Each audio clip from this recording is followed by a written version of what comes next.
That's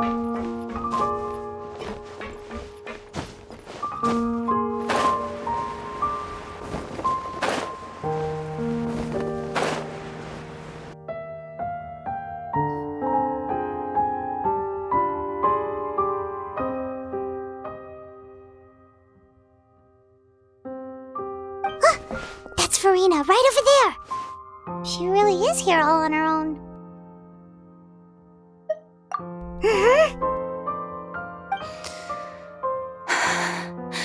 Should I just give up? This is all meaningless. What was meant to happen did happen after all. Everyone's dead. I'm sorry. I am so sorry. Give up, Farina. There's no point in holding out. I'm sorry. But what can I even do other than to repeat meaningless apologies over and over? Who's that? Don't worry, Farina, it's just us.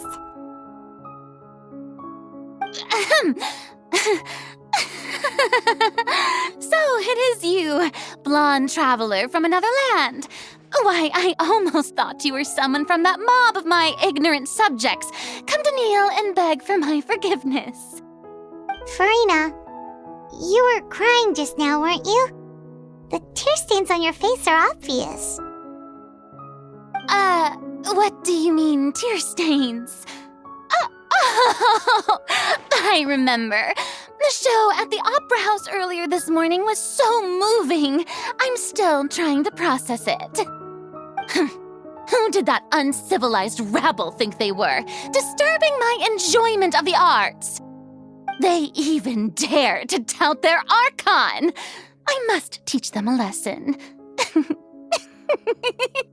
I can just imagine their twisted and frustrated faces once they realize that I'm nowhere to be found.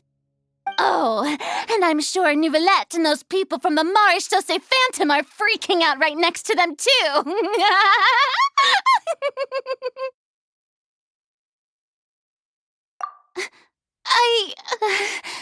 Of course not. Hey, there she is! The Hydro Archon's over there! Quick, after her!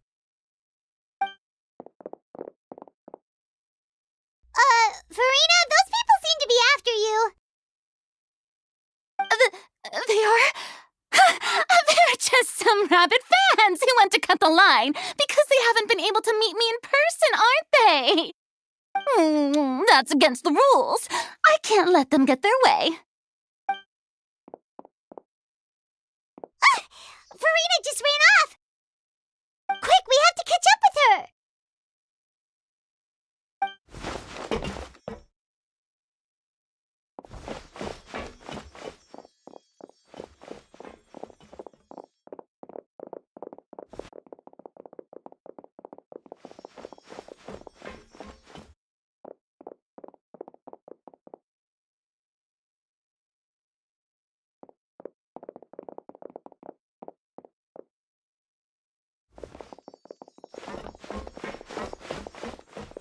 This should be the place, right?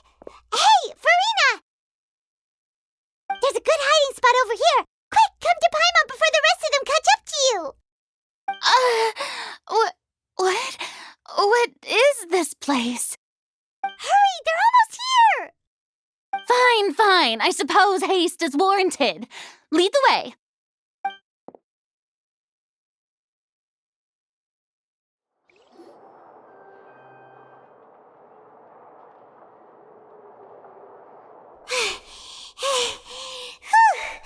Paimon's exhausted.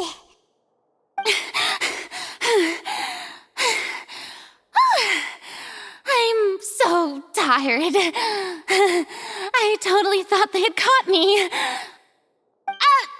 I mean, I merely gave in to the sheer enthusiasm they displayed.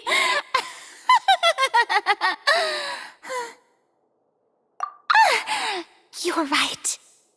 Yep, that's a good girl.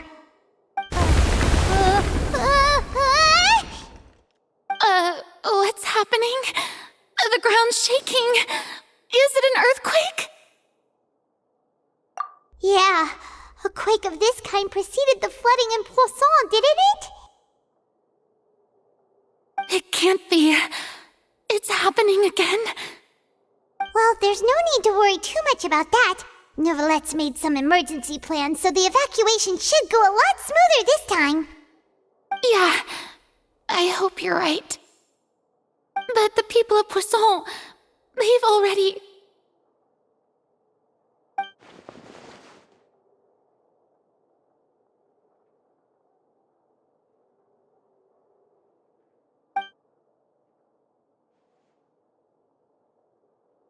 It's true.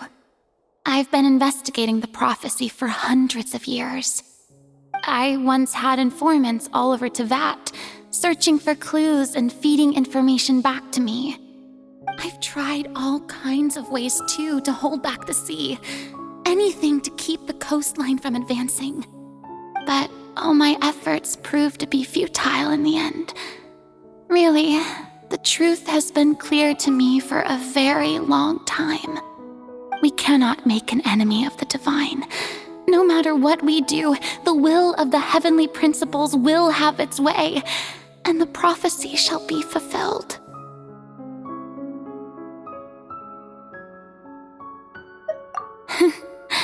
Give up.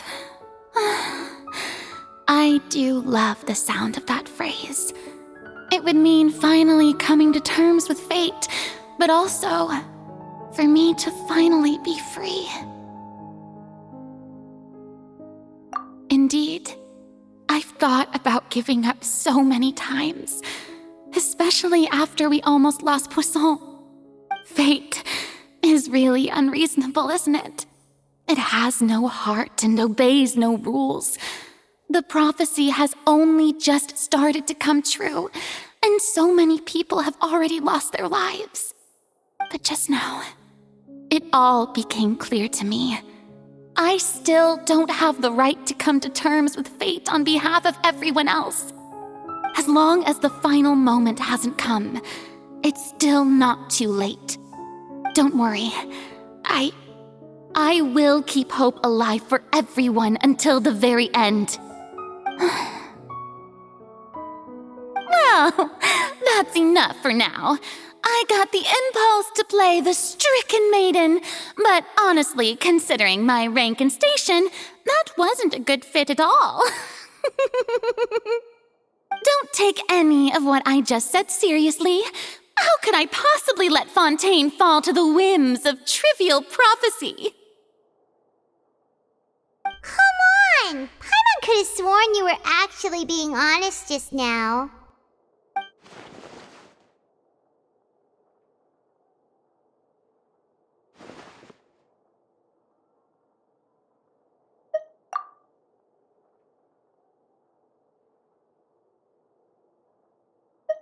Share my burden. That's impossible. It was fated right from the start that this would be my duty alone.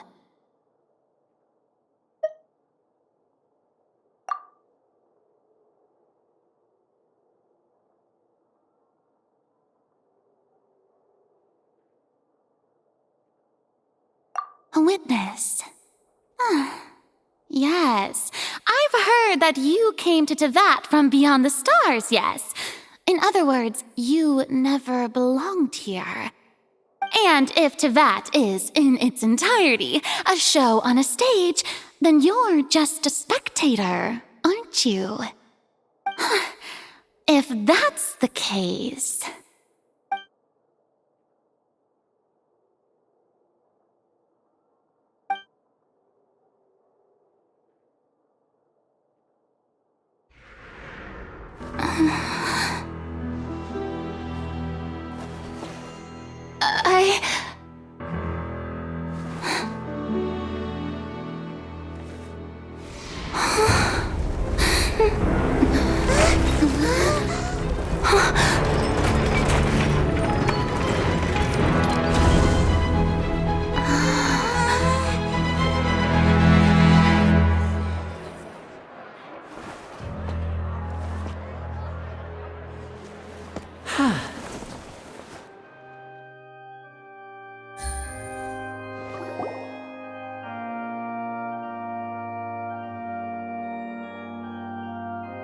Ladies and gentlemen, this concludes my opening performance.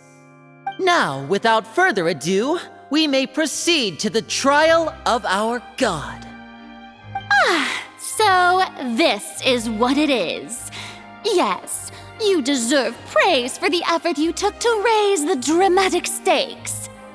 Do not forget, however, that I am Focalor, the god of justice, the embodiment of justice itself. Does it not strike you as even the least bit absurd to bring the very concept of justice to trial? May I interpret these words as your refusal to stand trial? In that case, you will have the opportunity to defend your honor through a duel. You would draw your blade against a god?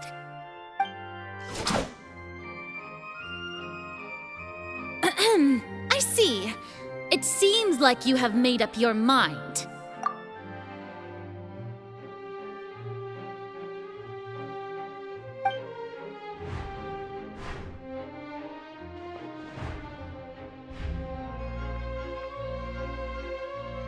Paimon can't believe it. She just surrendered. What the heck is going on? Did I just see an Archon surrender to a human? Wow, how utterly humiliating. Lady Farina, what is the meaning of this? Shh!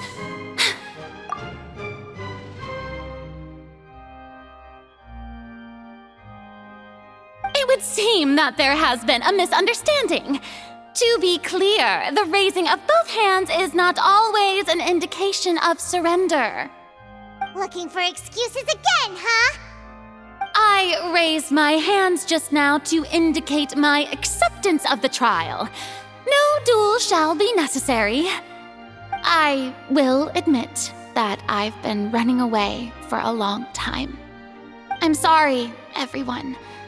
I was unable to protect the people of Poisson.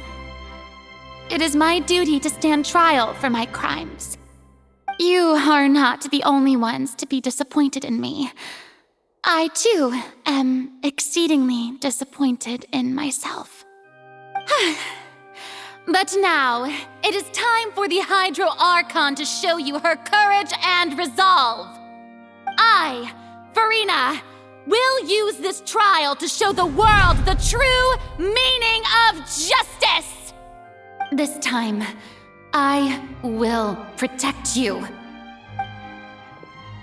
Applaud and rejoice! One of the most outrageous and fantastical arcs known to the opera epiclese is now unfolding before your eyes. Mark my words, this shall be one of the most exhilarating and brilliant shows ever to grace the stage of Fontaine! The trial of the Hydro Archon, Focalor, will now begin! Woohoo! Oh, now we're making history! Why does it feel like Farina just took over the whole thing? Like, come on! Didn't she just get forced to stand trial for her crimes? Also, even though she's still acting super dramatic, she is taking this seriously this time, right? All right, then. Who will be my opponent in this trial? The court asks the prosecutor to please take the stand.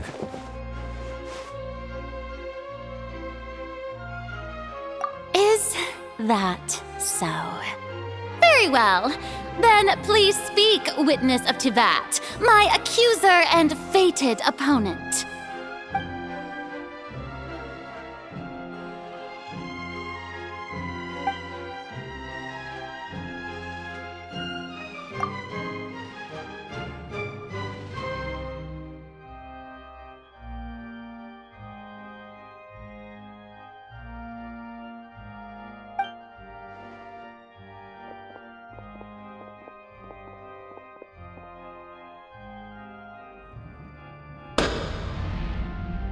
Also, please allow me to ask, as a final question before the trial begins. Just how much work did you do to force me onto this stage? Well, We did do a lot of prep after the meeting that day.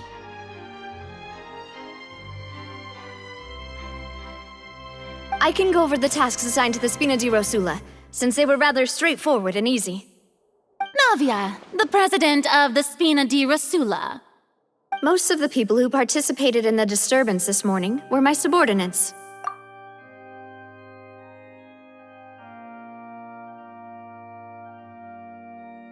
They changed into plain clothes and came to the Opera House as regular audience members, waiting for the perfect opportunity to incite insurrection against you. The people's resentment against their Archon has been building as more and more of the prophecy is fulfilled. A spark was all we needed to turn smoldering anger into a flame. Moreover, according to our understanding and analysis of you, when something like that occurred, you would likely flee the scene and head to Poisson by yourself. So, we arranged for a second group to lie in wait there. So, you mean, the ones who scoured the settlement for me were also from the Spina? And their goal was to force you to step into the giant magic box so you may personally participate in the greatest magic performance in all of Fontainian history. That's right. That house was a magic box rather than someone's residence. As the super ultimate version of the setup that I used when I first performed at the Opera Epiclese, the volume of the box was increased by a whole order of magnitude, and the distance it traversed was the entire gap between Poisson and Araneas. Its cargo, of course, was an Archon instead of a human. My thanks, Farina. Without your help, we could never have pulled off such an extraordinary performance. You're welcome? Of course, this performance was only made possible with Father's support. The House of the Hearth spent a massive amount of labor in Mora to pull this off. We had to select a location, construct the giant magic box, dig a tunnel, and open up a path through the water. It was a lot of work for all of us. So, in other words, the earthquake that we felt within the giant magic box was just a normal tremor from the transportation of the whole house? That's right. It wasn't a sign of another disaster to come.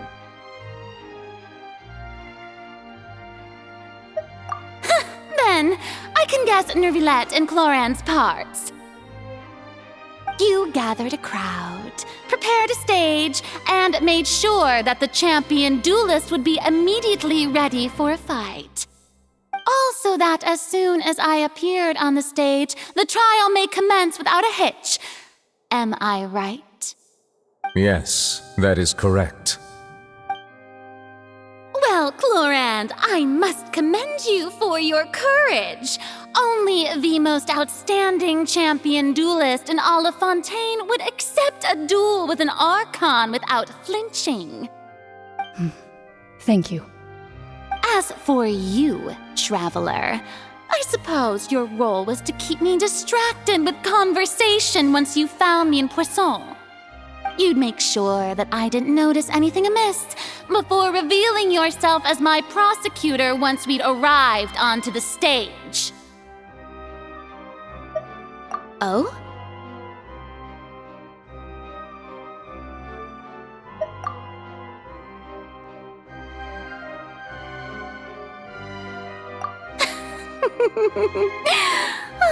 Is that so? Then I suppose I must have missed my final chance. It's fine. It matters not. What's done is done. The stage is already set, so there's no reason to disappoint the audience. Let's see this trial through to the very end.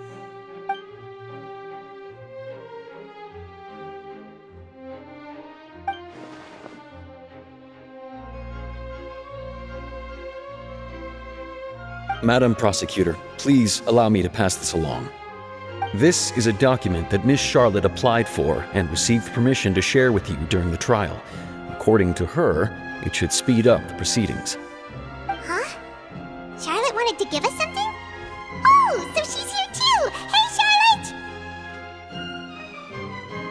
Oh, let Paimon see. exclusive interview that she did with us before? So she's already finished it, huh? Wait, then that means this document is a perfect timeline of everything that's happened ever since we stepped foot in Fontaine!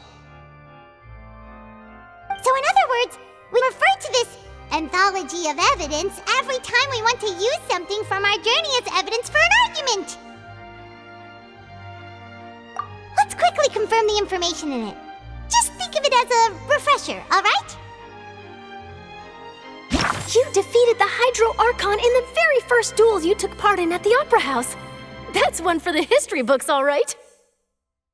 I didn't think that you'd wind up getting to the bottom of the case I'd been following all this time. I guess you could also see this as a happy coincidence.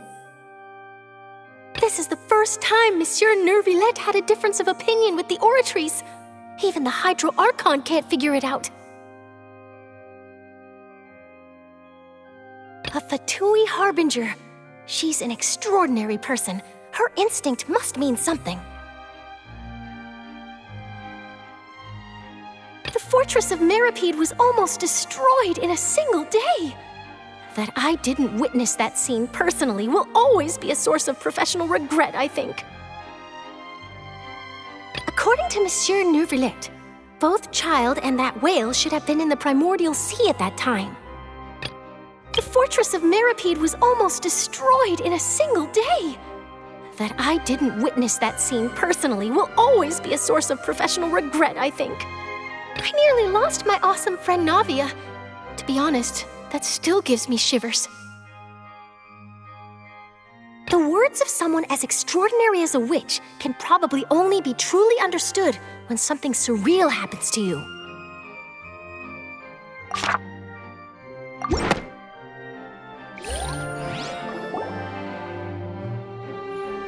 The prosecution and the defense are both in position. The trial shall now begin. Oh, come on, Neuvillette. There's no need to repeat all the unimportant legalese. Just fast forward to the part where the prosecution lays out my offenses. As the defendant and the lead actress of this performance, I still haven't even been informed of my supposed guilt in all of this. Of course, it is only natural for humans to struggle to understand the actions of a god. However, you will need more than that to convict me of a crime.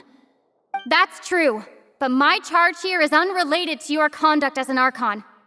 Instead, I would like to charge you as a fraud who's never been the Archon in the first place. Wait, what was that? Lady Farina's a fraud? Hey, I came here thinking that we were going to try the Hydro Archon for forsaking her duty, but did I hear that right? She's not our Archon at all? Charge accepted.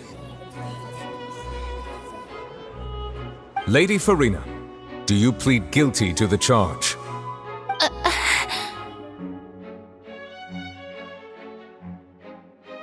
Lady Farina. I plead not guilty. How can I be guilty? There is no way that I, Focalor, otherwise known as Farina de Fontaine, a member of the Seven and the Regina of all waters, kindreds, peoples, and laws of Fontaine, could be anything other than your true Archon. Yeah, even though Lady Farina can be rather eccentric, isn't it going too far to doubt her very identity? Yeah, I've never questioned her identity either. Sure, Lady Farina can be super irresponsible, but what grounds does that prosecutor have to make such a huge claim? I have cause to believe that common sense will prevail in this case. Many of the members of the audience have known me as the Hydro Archon ever since they were born. There would be no fooling their memory. See?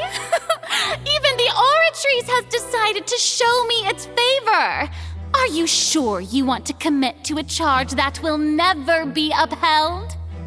If you wish to drop the case, I can promise you as the God of Justice that you will not have to face trial for making a false accusation. We will treat everything that's happened as a dramatic spectacle and move on with our lives. What do you say to that? An argument with near impossible odds, huh? You have to not only refute Furina's claims, but also overturn the long-held beliefs of the people. Well, I tried to give you the chance to surrender.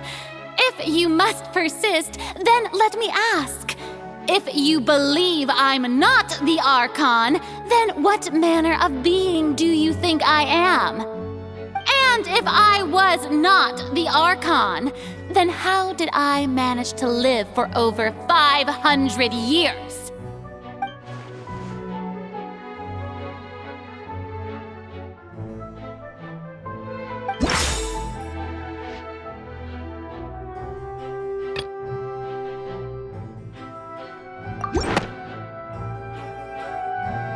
First of all, you may be a member of another long-lived race, which would allow you to naturally possess an extended lifespan.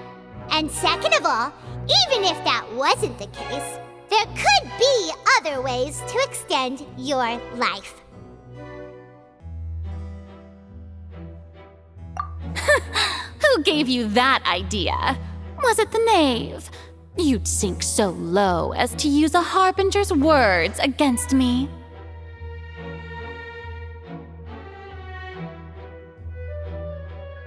A curse?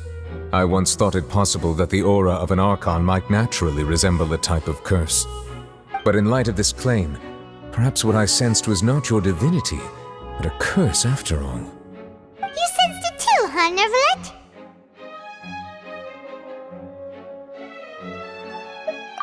Lady Furina is actually a human? Well, it is true that it's extremely difficult to tell humans and gods apart just by looking at them. It's not impossible.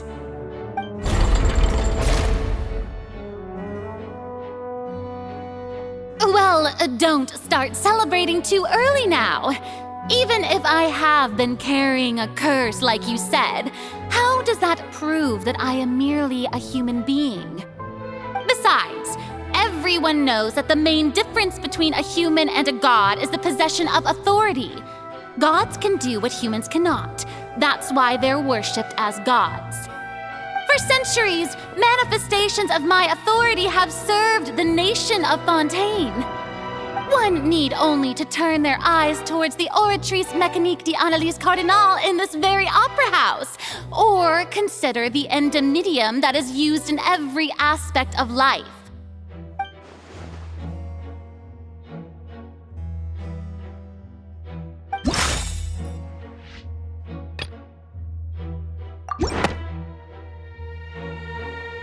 You tried to reference the Oratrice, but weren't you as confused as all the rest of us when the Oratrice declared Child to be guilty without any proof? Otherwise, you should have come up with a good explanation for that by now. Didn't I make myself clear at the time? The decisions of the gods are naturally difficult for humans to comprehend. There is no need to provide an explanation.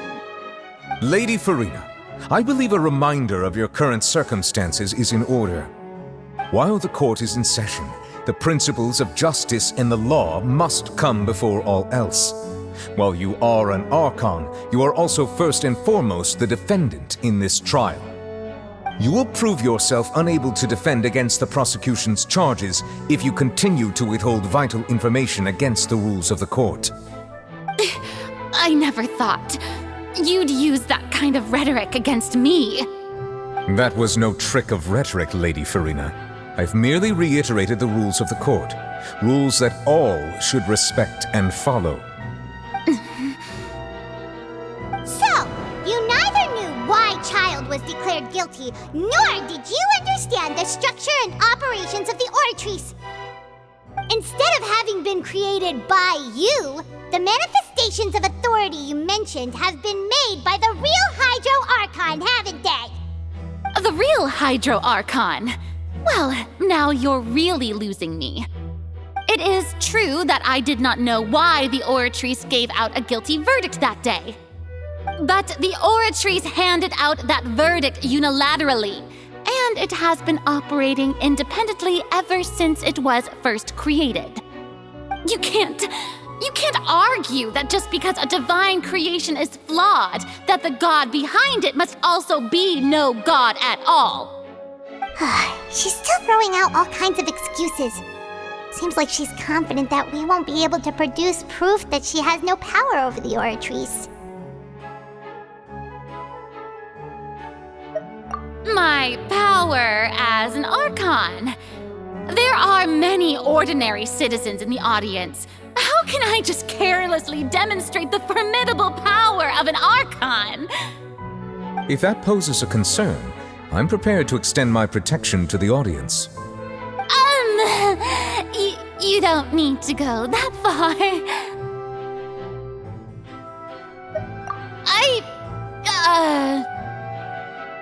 Aren't you the Hydro Archon? Or is it that you can't even wield the power of Hydro, much less the authority of a god? Indemnitium! Yes! It's all because of Indemnitium! All Archons derive their power from the faith of the people, and I've converted the people's faith in justice into Indemnitium! Thus did I give up all of my divine power to provide everyone with energy for their daily lives. Have you ever seen a more magnanimous god? Isn't that a huge stretch? Yeah, no matter how generous an Archon can be, how could they give up all their power? Can a god with no power even still be called a god? It seems like nobody's buying Furina's excuse. Hey, come now, everyone! Please don't stare at me as if I was a liar! I'm still the same Furina you knew, right? The one that you loved! Shouldn't you want to believe in me? Please? You've got to believe me! If what the prosecutor said is true, she really has committed a grave offense. Did she deceive all of us? And all of our parents and grandparents too? And all of our ancestors? Ever since they were born? Enough! That's enough! Tell me then, if I'm not the real Hydro Archon, then who is? If you have no evidence of another Hydro Archon's existence, nor can you find anyone who can back up their claim to be such, then what grounds have you to say that I'm not actually the real deal? Wow, she came up with yet another argument. How can we refute her now? Seems like she really doesn't want to give up.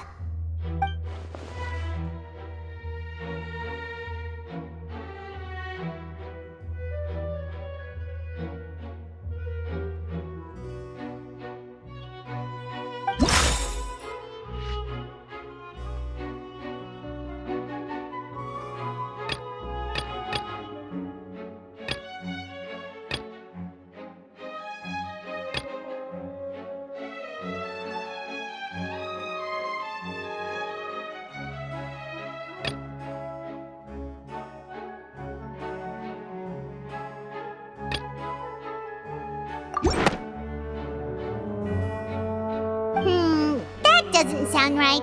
Paimon doesn't think this clue can be used as compelling evidence to build our case.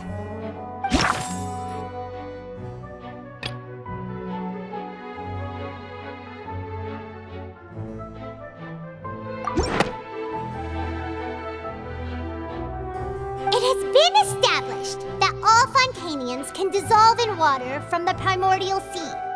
And that means... Since you insist on claiming to be a god and not a human, then there's a method that you can use right here and now to eliminate all suspicions of you being the latter. Miss Navia, please apply to serve as a temporary attorney for the prosecution before addressing the court. Though you act in partnership with the prosecutor, you must still adhere to proper procedure. Super sorry, Monsieur Chief Justice. I swear this really will be the last time that I'll speak out of turn. Now, I've brought some seawater from Poisson. As everyone knows, a massive flood struck the area not long ago, taking many lives, including those of some of my closest friends. So, Miss Furina, would you dare to touch some of this seawater? if we are to believe that you are indeed the real Hydro Archon, touching the seawater would have no effect on you. All it should do is strengthen your case. But if you don't dare to touch it, then we would have basically proved the reverse. Oh, and I must remind you that after the disaster at Poisson, nobody wants to see any more people dissolve.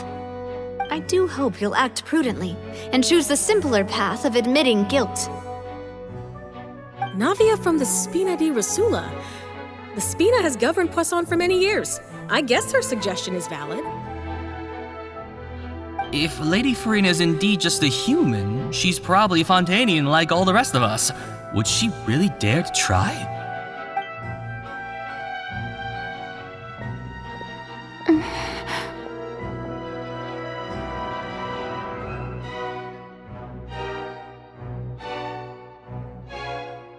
Lady Farina, this test has been unilaterally proposed by the prosecution.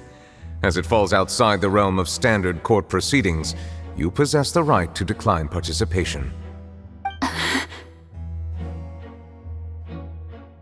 Well, of course you had to tell her that. But refusing to participate is basically the same as a confession of guilt. She's just staring at the water without saying a single word. It really does seem like she's quite terrified of it. That could only mean... What's going on? Is she really planning to... that's not what we thought she would... Due to the inherent risk of the test, Lady Farina, you may...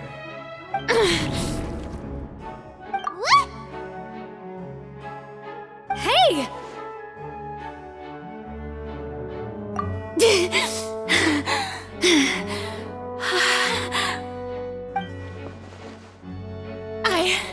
I'm fine! Look at me, everyone! My hand is still here! I haven't been dissolved! Will you believe me now? I really am your Archon! I'm nothing like a normal human who would fall apart as soon as they touch this water! Really, was this not the most obvious thing in the world? Miss Siegewin? If you're present, Miss Siegewin, please come forward and attend to the defendant. Siegewin? Don't be nervous. It'll just take a few seconds. Let me see. That should be enough. Please announce the results of your evaluation to the court, Miss Siegewin. As everyone doubtlessly saw, Miss Farina was displaying symptoms of hyperventilation and flushed skin. These indicate that she was experiencing the adverse effects of exposure to primordial seawater.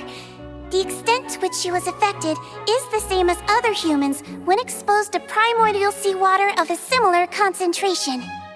Thank you, Miss Siegewin. Lady Farina, you may return to the defendant's stand. Oh, wait. What did she just say? I didn't get dissolved. Shouldn't that be enough to prove my innocence?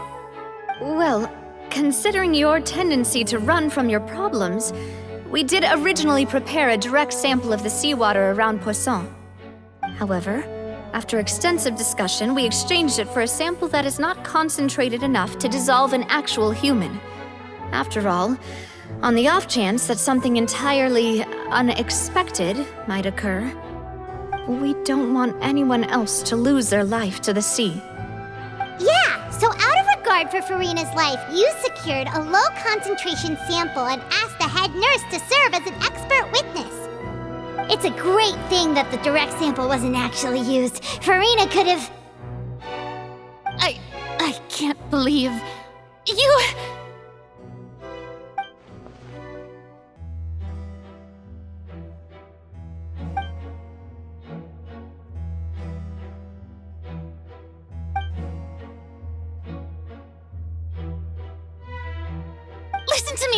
Listen to me, everyone! Please don't give me such cold and disdainful looks! What happened just now didn't prove a single thing! Think about it! How can you conclusively prove that an Archon can't also be affected by the primordial seawater? Also, if I was really just a human, why would I dare to just put my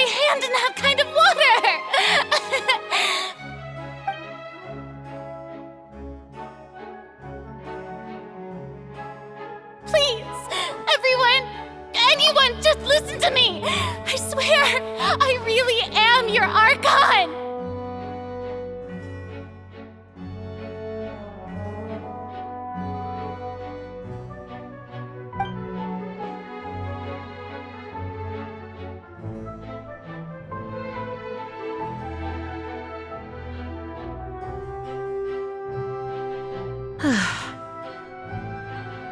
I don't think anything she says at this point will sway anyone. The odds are just too stacked against her now. With all the things that have been said, Paimon doesn't think there's any way left for Furina to win. I believe the time for arguments and presentation of evidence has come to an end. If there are no objections, we will move on to the final judgment.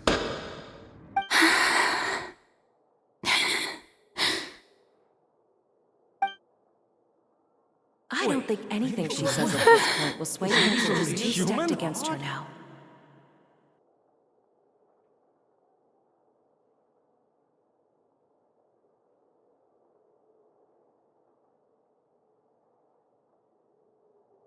In my capacity as Chief Justice, I shall now render judgment on Furina's misrepresentation of herself as the Archon of Fontaine.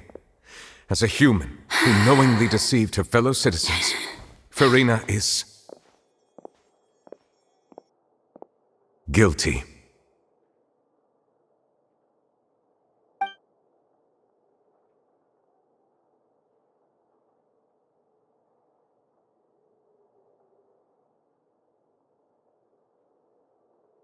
We shall now turn to the Oratrice Mécanique d'Analyse Cardinale to render the final verdict on the charges.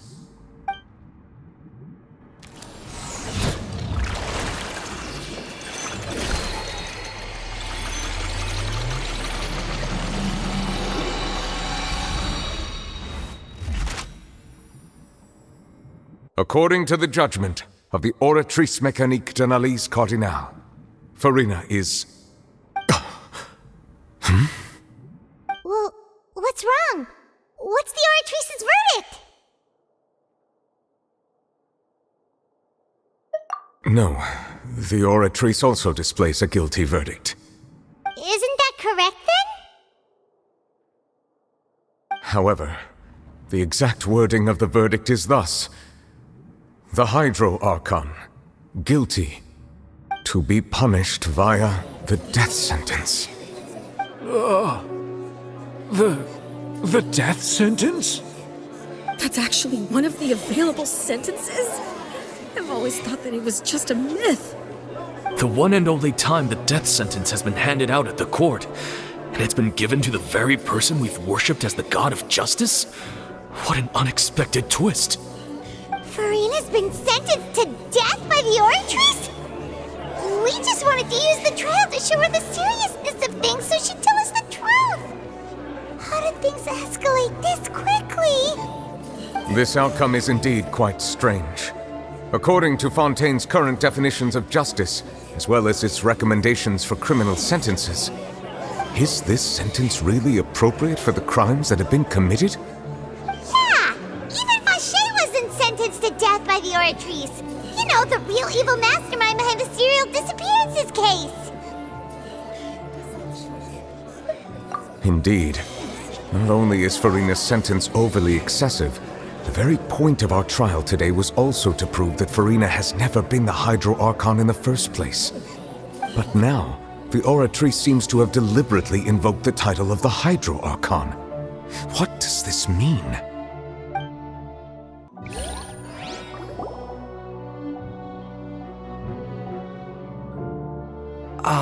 Excuse me, if I may interrupt. Is the trial still going? Fremine! You finally made it. I assume this means you've completed your mission? Mm-hmm. Any mission Father assigns to me will always be top priority.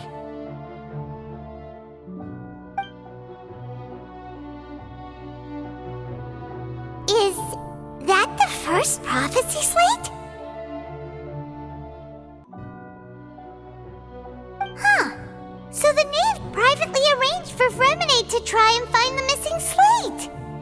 I looked everywhere and finally found it at the bottom of the sea. It took me a long time to get around some dangerous stretches of water. But has the trial already concluded? Then, doesn't that mean I've come too late? Oh no, Father will be disappointed in me.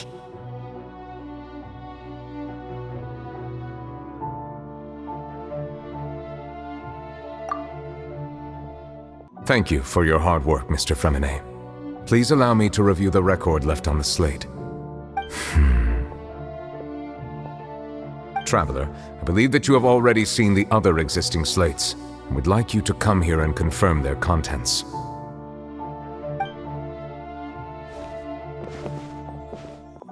Huh? So what do you see? What is it?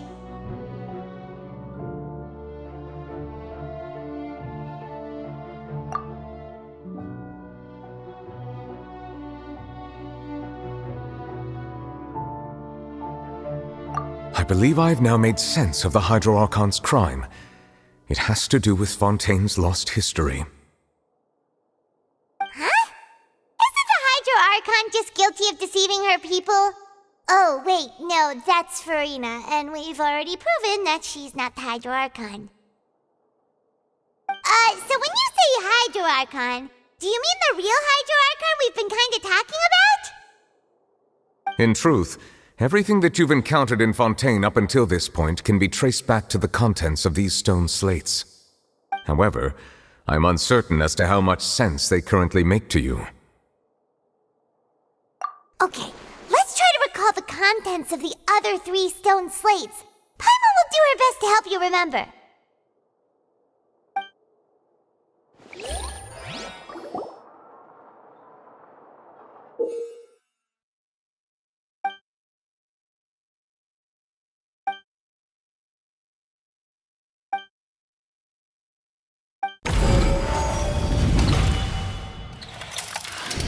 The first stone slate describes what you just said.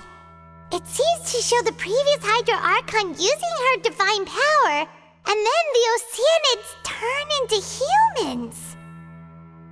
Does that mean that Fontainians are transformed Oceanids? Oh, Paimon wasn't expecting that.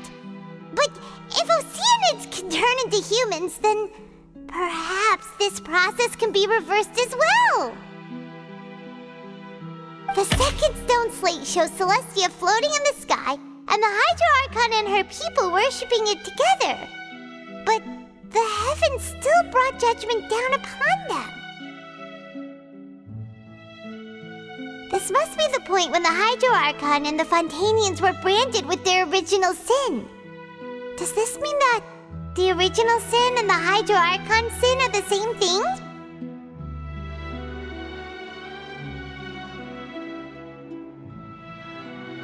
The third slate shows the Hydro Archon sinking into the sea surrounded by many people. That reminds Paimon, didn't we also watch that happen to someone else? Well, the fourth slate is the prophecy the Fontainians have been talking about. People dissolving into the sea, the Hydro Archon crying on her throne, and so on. We didn't believe that such a crazy disaster could happen at first, did we? But after that incident, it was just a question of when and not if.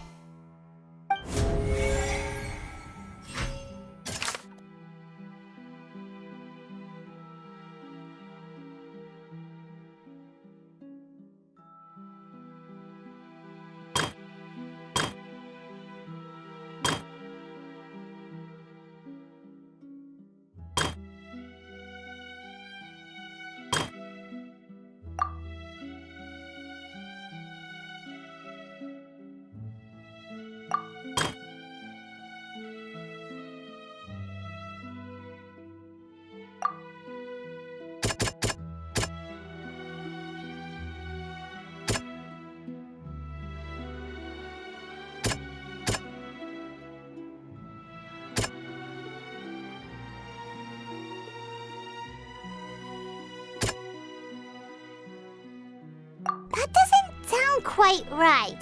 Let's think about this some more.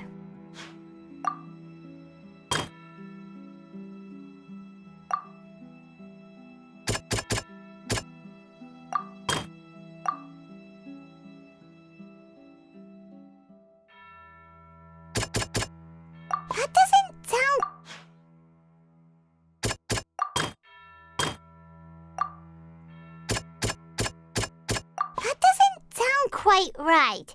Let's think about this some more.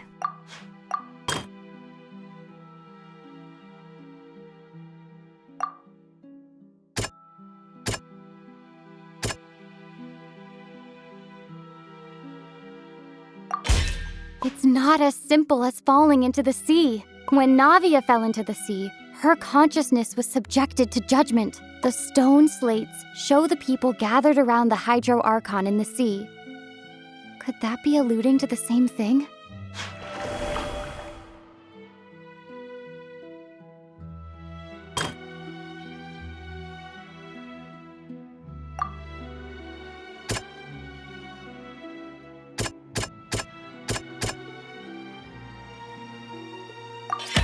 Perhaps what is about to take place has all happened before. The true sin of the Hydro Archon that Nervilette mentioned, and the original sin cast down on the people of Fontaine by Celestia as recorded on the stone slates.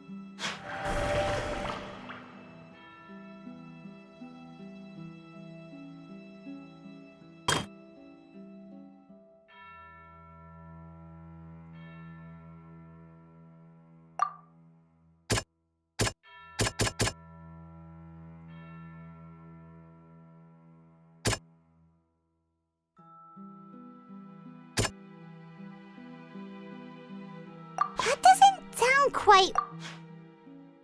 That doesn't...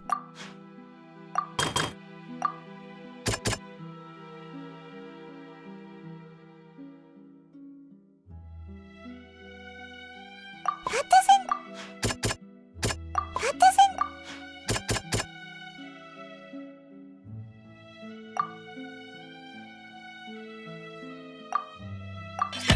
We know from the case of the serial disappearances of young women that Fontainians can be dissolved in primordial seawater.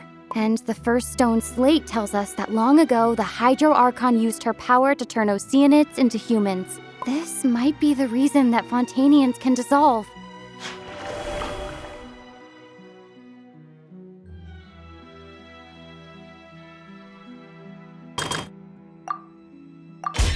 The prophecy from the stone slates found its way into society, but not many people believed it at first. The fortress of Meropide was nearly flooded with primordial seawater, which we know can cause Fontainians to dissolve.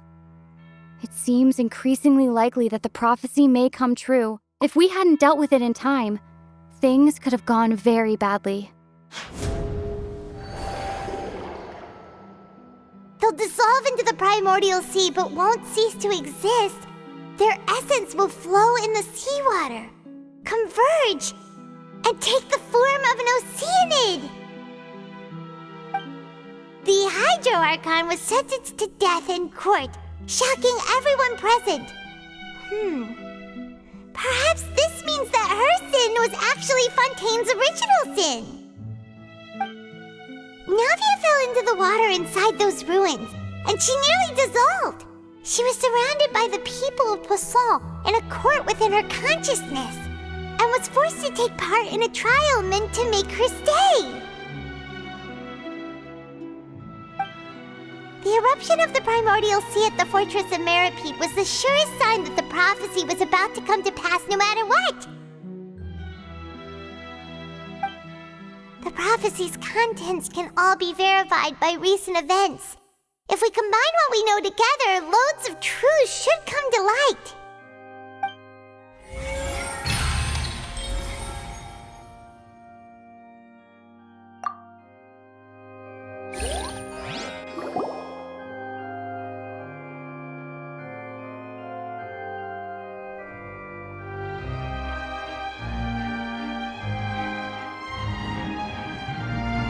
Huh? Oh, Paimon gets it now! So that's how you can make sense of it. But then it feels like we're going to have to share some truly shocking revelations. Let's hear them.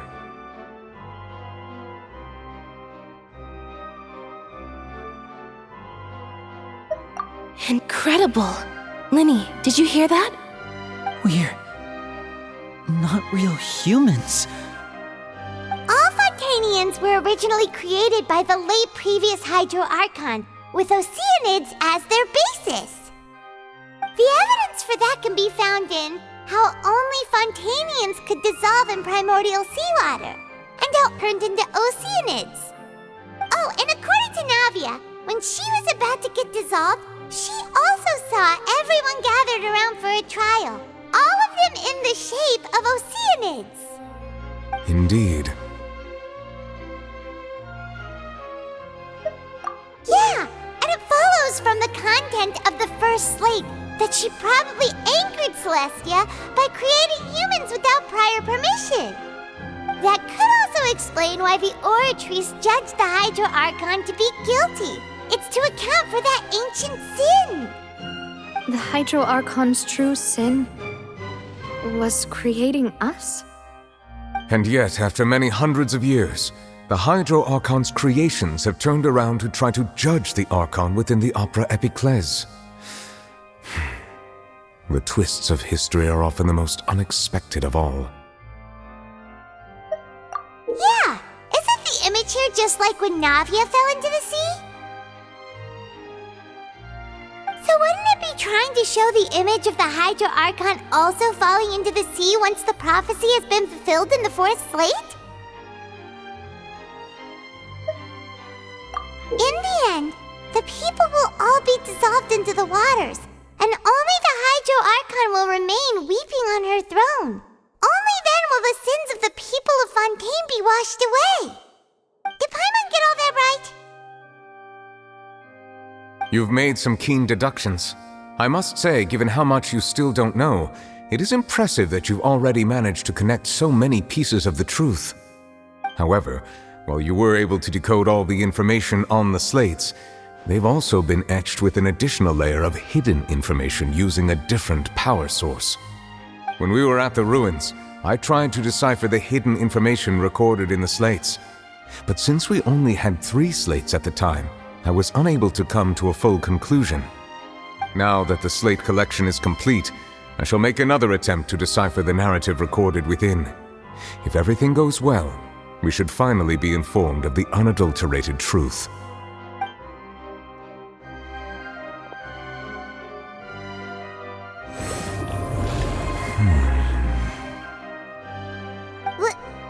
Well?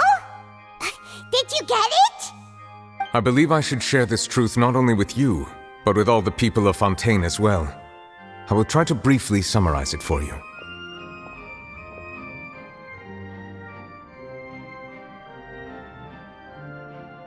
Your hypotheses regarding the origin of Fontainians and the sin of the Hydro Archon were both correct.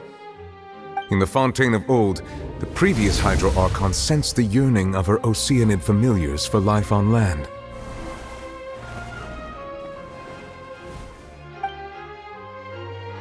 The Oceanids were enamored with the beauty and romanticism of human beings, and wishing to have those experiences for themselves, expressed to the Hydro Archon their desire to become of a similar kind. However, even though water as an element is intricately linked with the power of life, the Hydro Archon, as one of the 7, did not possess the authority to create a new form of human life. Not one to give in, she eventually found a way to create permanent humanoid bodies for her familiars by appropriating the power of this planet's primordial sea. She poured primordial seawater into the Oceanid's blood vessels, creating humanoid mimics in the process. But if Fontainians were to ever come into direct contact with water from the primordial sea, the power within their bodies would escape these artificial restraints and return to the sea. As a result, their forms would collapse, and they would be reverted to their original forms as Oceanids.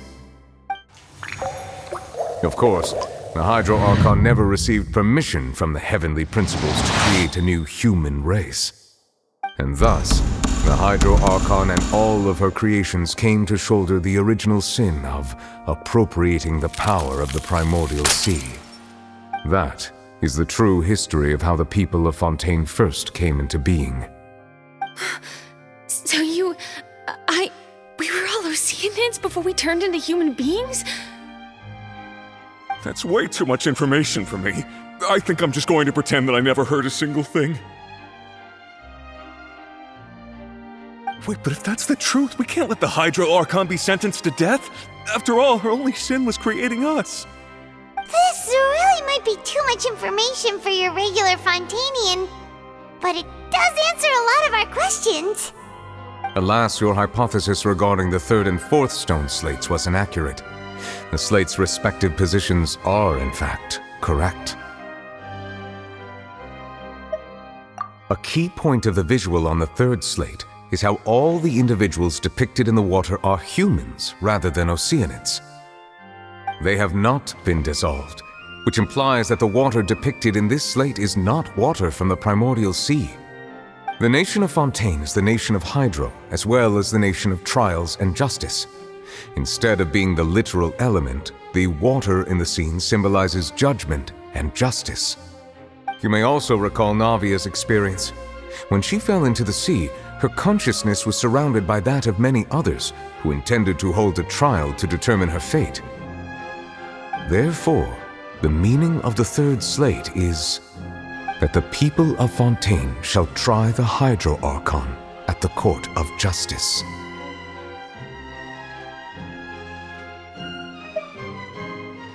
Yes, it refers to our present situation. I think I'm following now. So, what you're saying is, even though we decided to put on this trial to avoid fulfilling the prophecy, in truth, everything we've done has happened exactly as the prophecy foretold. So now, it seems, we're the ones making sure it comes true. What should we do?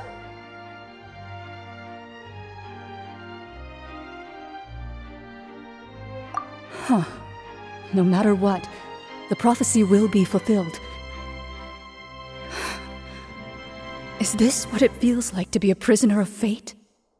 If that's the case, does that mean the scene in the fourth slate will also be fulfilled soon? Traveler, I would like to point out another small fallacy in your deductions. About the fourth slate, you probably thought that the eruption of primordial seawater beneath the fortress of Meripede served as the surest sign that the prophecy was about to come to pass, yes? However, I believe that rather than being a sure sign, that eruption could in fact only be a small warning of something far worse to come. As for the root cause of the catastrophe, I believe you've already encountered it once before.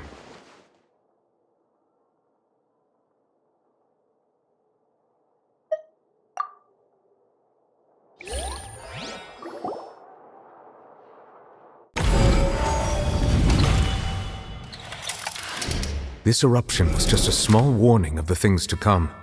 We must find the root cause of the disaster.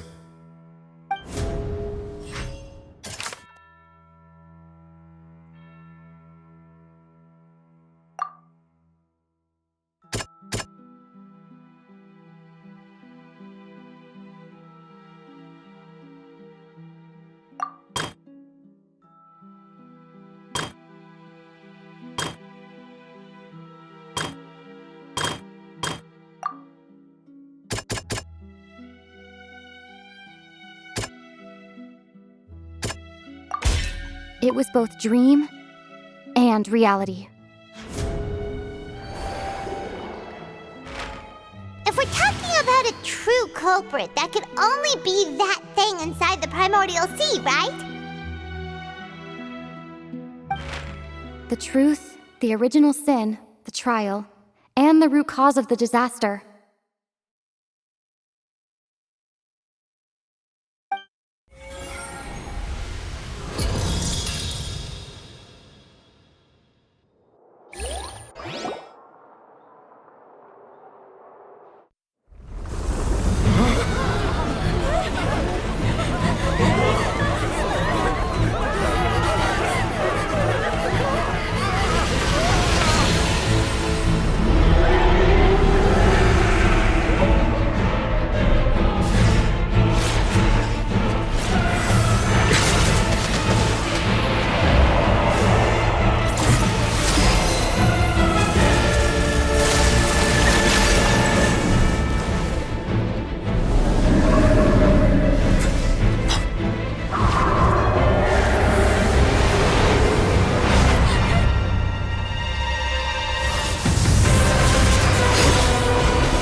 That was way too close! How did that thing just burst into the Opera House? Wait, was that the huge whale you saw in your dream? So we've met it at last. I understand very well why it has chosen to make an appearance here. That whale does not belong to Tevat. It is a monster that has traversed the stars, weeping all the while. It has been greedily consuming the energy from the planet's primordial sea, using it to grow. That is the main cause for the rising sea levels. And once it has finished consuming all of the energy contained within the sea, its next step will be... You said that when the Hydro Archon first created Fontainians out of Oceanids, she filled their blood vessels with primordial seawater. Precisely. That whale finds the blood of Fontainians nigh impossible to resist. Therefore, when it left the primordial sea, it decided to make its next stop a packed opera house full of food. Food in the form of Fontainians. We just barely managed to push it back, right? In that case, won't it come back to target the people again once it's managed to recover its strength? That is correct. Indeed, it is more accurate to say that we should thank that Harbinger for buying us some time. Without him, the whale would have likely come onto land far sooner. From the way he looked, he must have been fighting the creature for quite a long time. That battle maniac. We've always known that he had a special connection with that whale, but we definitely didn't expect it to help us out like this. Anyway, now that we know that this whale is the actual cause of the disaster recorded in the prophecy, all we need to do to stop the prophecy would be to find a way to beat it up, right? It is too late. It had already absorbed too much of the primordial sea's energy before we could notice it. At this point, it has become practically integrated with the sea itself. Even if the entirety of Tevat were to be destroyed, it could still survive and swim off towards some other world. That's not something I will accept. We've already done everything we can, and we even found the true culprit. We've come so far. You can't just tell me that the last hurdle is some impossible foe. That's just not fair. Indeed, that's not how a grand performance should end. I'll fight it to the end, no matter what. So the prophecy will be fulfilled no matter what, huh?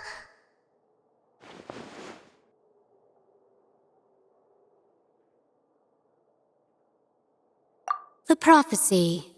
Yes, what has been prophesied will be fulfilled. You may view such things as the history of the future.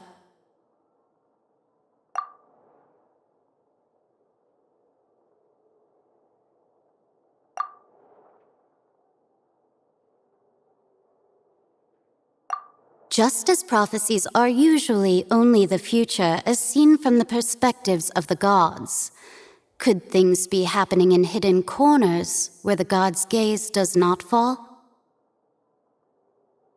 Ultimately, fate shall serve as your only guide, no matter what will happen in Tevat's future. All you need to do is to play your part.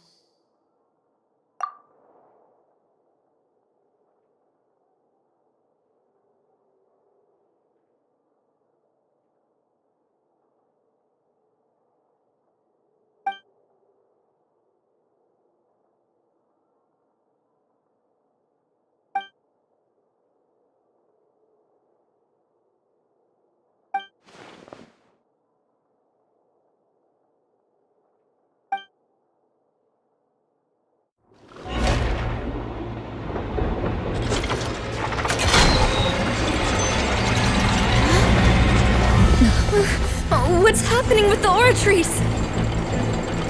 I believe it is preparing to carry out the death sentence.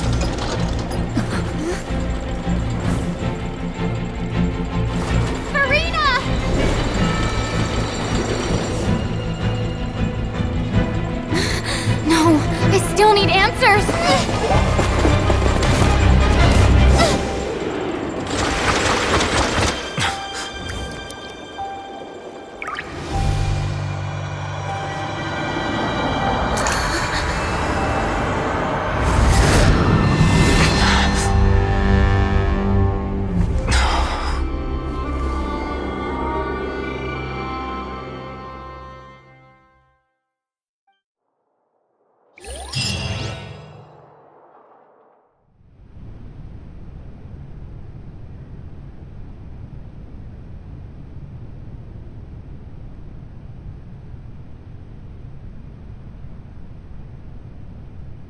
You.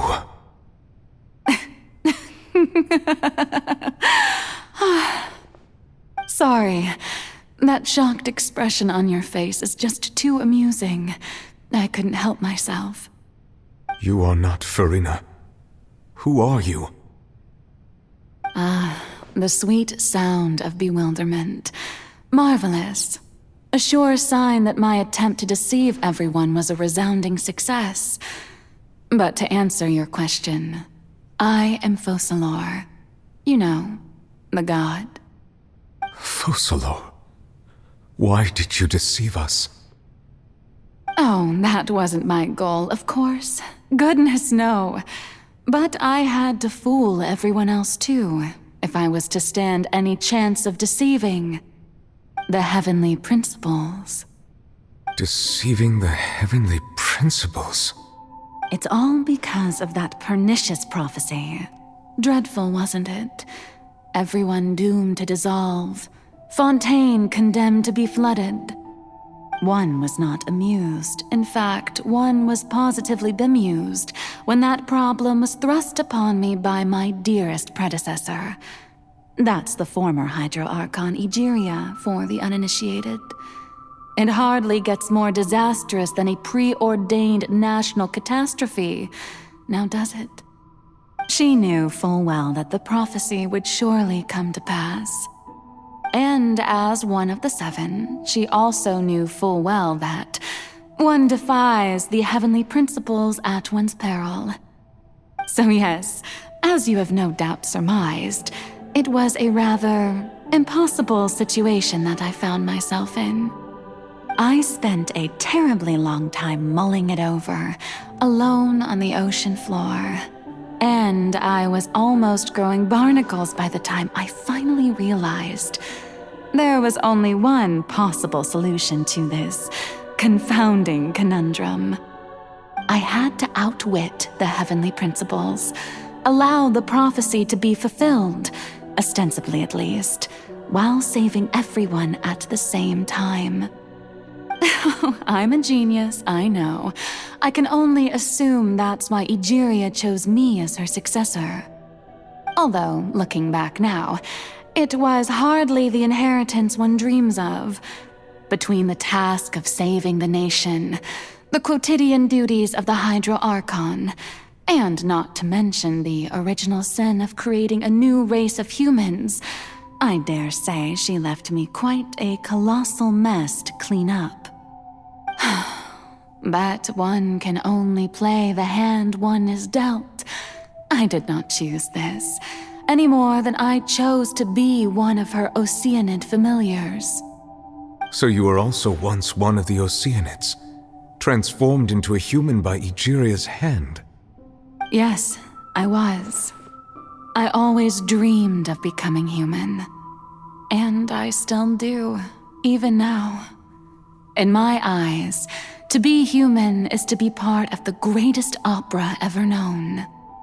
After becoming a god, I separated my divinity from my body and spirit, leaving behind only a self that was as naive and bewildered as my past self on her first day as a human being. The me you see before you now is that divinity. And the human counterpart I left behind, I named Farina. She could feel joy, sorrow, and everything in between. She could be as vain and conceited, or as meek and vulnerable as she wished. Her strengths were of a kind only a human could possess, as were her shortcomings.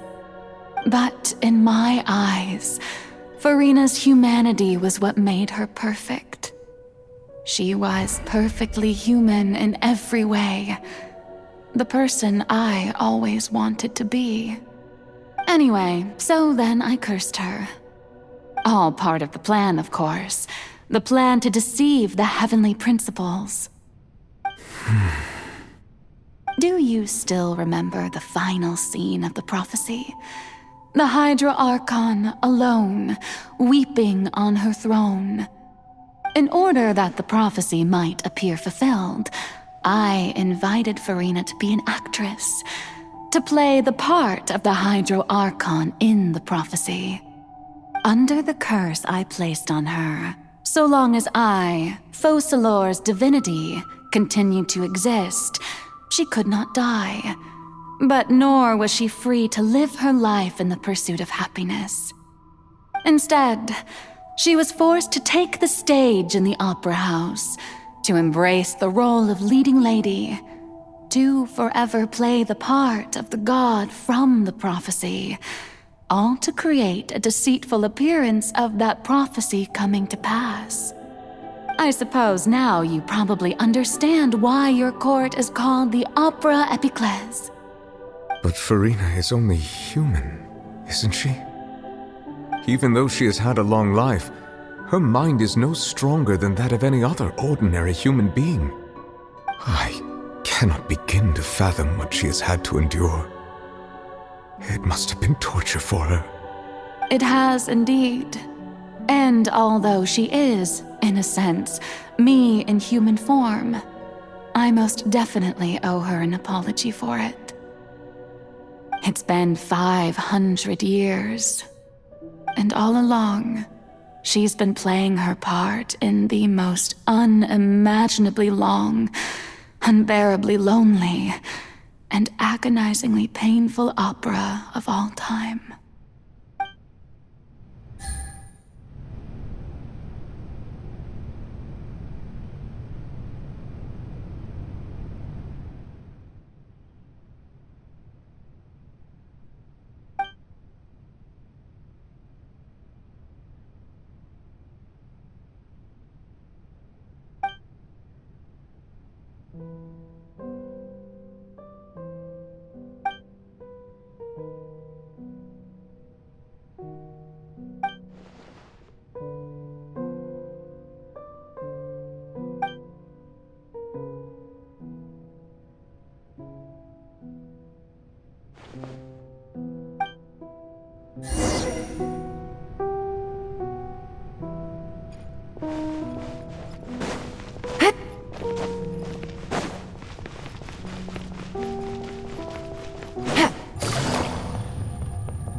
Oh, who permitted you to come onto the stage?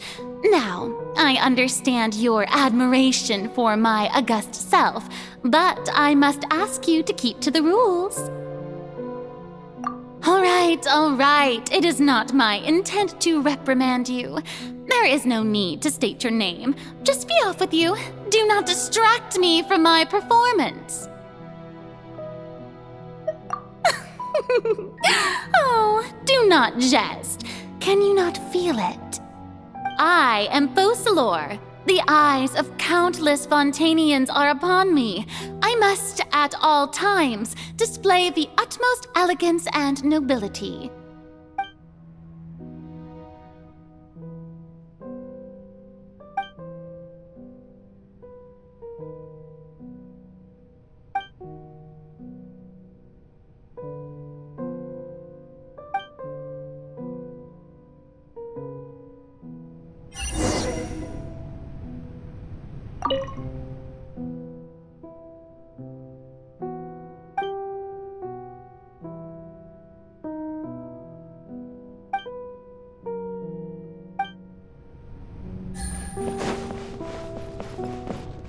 Dear audience, the performance is experiencing a technical difficulty, but worry not.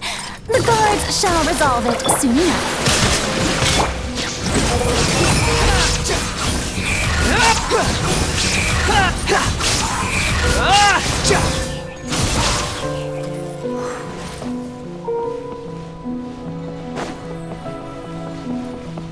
Hey, what gives? The audience is still watching me, you know. Guards? Wait, where are the guards? Guards!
Farina.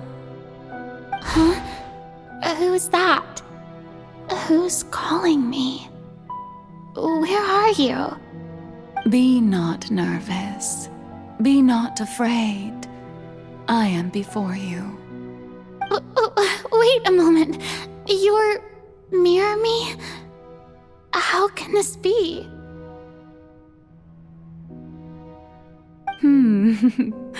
Mirror you, huh? You know what? That's not bad. Let's go with that. Mirror me? What do you wish to say? The prophecy. Have you heard of it? What prophecy? Wait. I know. I think. I don't know why, but it's in my head somehow. The people will all be dissolved into the waters, and only the Hydro Archon will remain, weeping on her throne. Only then will the sins of the people of Fontaine be washed away. Oh, very good.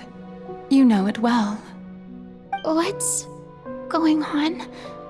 I can't seem to remember anything clearly. The only thing I know for sure is this prophecy. Will it really come to pass? Yes, it will. And that is why I've come to you. Disaster will come to Fontaine sooner or later. Things will develop just as the prophecy declared. There is no escaping it. But doesn't that mean everyone will die? I'm a Fontainian just like them. Will I dissolve too? Oh, don't worry. Magical meetings exist in this world precisely to give people a chance to turn things around. It is the reason why you met me today. I will tell you how to save everyone, but you may have to suffer somewhat. Oh, so there's still hope after all. Goodness, you frightened me. You spoke so much and with so much certainty. As for the suffering, well, I will admit that the first thing that came to mind was, why do I have to be the one to suffer? But if the prophecy will come true, I'll also die anyway, right? So if I've already met you as my magical meeting in this world, if there were scales, with all the people of Fontaine on one side and my pain on the other, is it not obvious where the scales should tilt? You truly are the perfect human, my ideal. I suppose this would also be the justice that belongs to you. Huh? Don't worry, it's nothing. Listen well. Fontaine has just lost its Hydro Archon. I need you to play a role, that of the new Archon. Play as a god? That's right. You must begin a never-ending masquerade. You must never let anyone suspect your identity. If you can keep it up, then I shall have my way of defying this prophecy. But should your identity be revealed, then all hope will be lost. But how will I do this? A human assuming the role of a god without being exposed. Don't worry. What you must do is not to turn yourself into a real god. You simply need to play the role of a god as humans imagine them to be. Being a human yourself, I'm sure you already know what such an entity would be like. Remember, your true challenge will not be pursuing divinity, but contending against humanity. I'm still not sure I understand, but I'll try. I'll try to do this. So, how long am I going to have to play this role? To accomplish this mission, you will have to stay on the stage for many, many years. You will endure and not grow old until your task ends. But I promise you, all will eventually end in a magnificent and dramatic trial, and everyone will be saved. A trial, huh? How exciting. I'll be looking forward to it.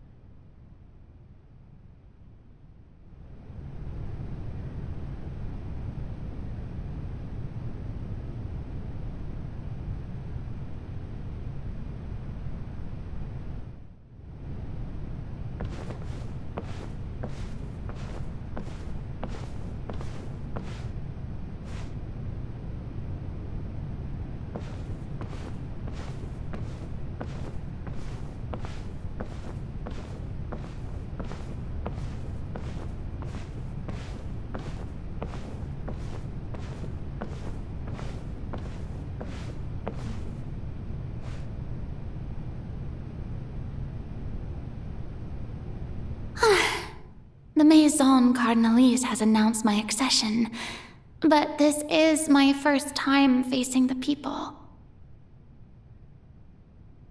What should I say to most appear like a god?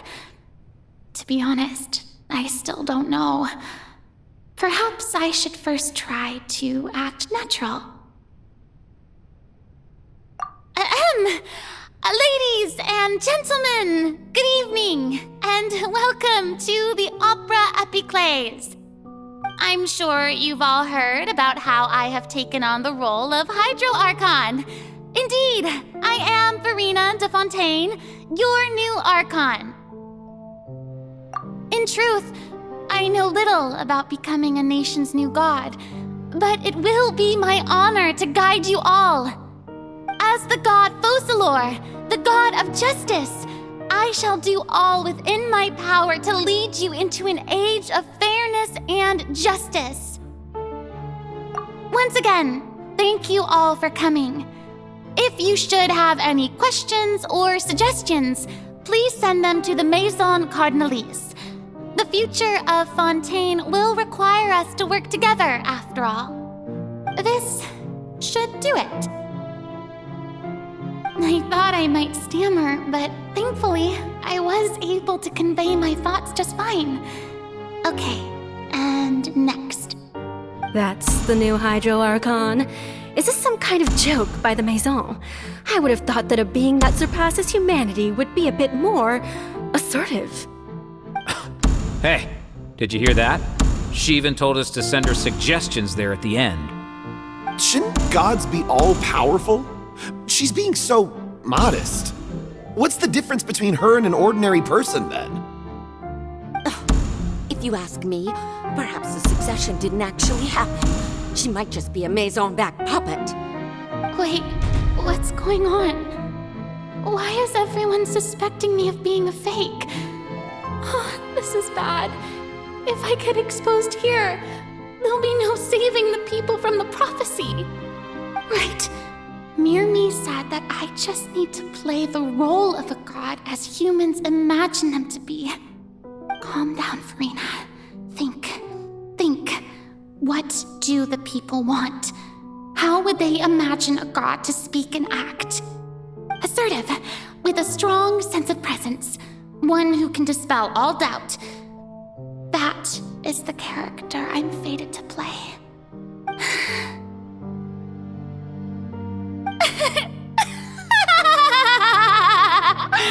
Oh, very good, my people. Only ones such as you are deserving of my rule. Now, I was wondering if some weak puppet were to one day come onto the stage and claim ownership of this opera house, would the children of Fontaine follow them? Well, it seems that you would all see right through them. Having passed my test, you are qualified to witness wondrous trials alongside my august self, here in this opera house. You may consider my previous act a door gift of sorts. I thought it was a debut that suited the atmosphere. Now then, let us be reintroduced. Ah, so that was just a performance. How could I have forgotten that we were inside an opera house? Her personality. It's quite shocking, to be honest, but I suppose it's a better look than before. Such a fascinating and bold deity. How wonderful. Our future may yet be bright after all. It seems I've turned them around. Best follow this flow and restart my accession speech. My dear people, whether you acknowledge me or not, whether you trust me or nay, I say to you, keep faith in your ardor for justice. We have heard it said that this nation's sins can no longer be washed away. Well, I say that justice is most fragrant when it blooms amid sin. No, this won't work. They'll suspect me again. I must play the role that they want me to play. No, this won't work. They'll suspect me again. I must play the role that they want me to play. The scales of justice should not weigh heavy in the hands of its god.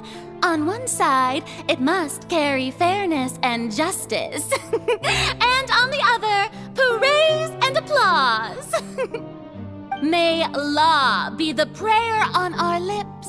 May judgment be our worship. Let us light the fires and drink to the future of Fontaine. No, this won't work. They'll suspect me again. I must play the role that they want me to play. There is no trouble in this world that justice cannot solve. All that is needed is for you, my people, to believe in it, heart and soul. So long as I, the Archon Focalor, stand within the Opera Epiclese, so long as I stand before the Oratrice, I shall even judge the gods of this world!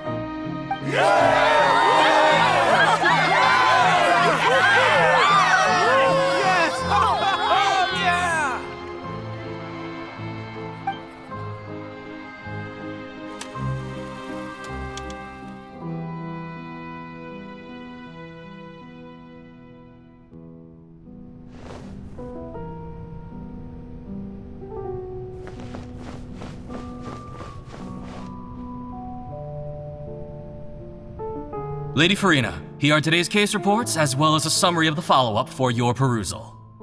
Come now. Was I not just at the Opera House in person? Leave these kinds of things to Neuvillette. Besides, none of these trials were the one that I'm looking forward to the most. If I may be so impertinent, what kind of trial are you truly looking forward to? A magnificent, dramatic, and wondrous trial. A trial to end all things. How could you hope to understand? That's true. I fear I lack the ability to grasp your divine thought, Lady Archon. No need for fright, and do not take what I said before too seriously. Go now, do your duties. The trial I await. It will come one day.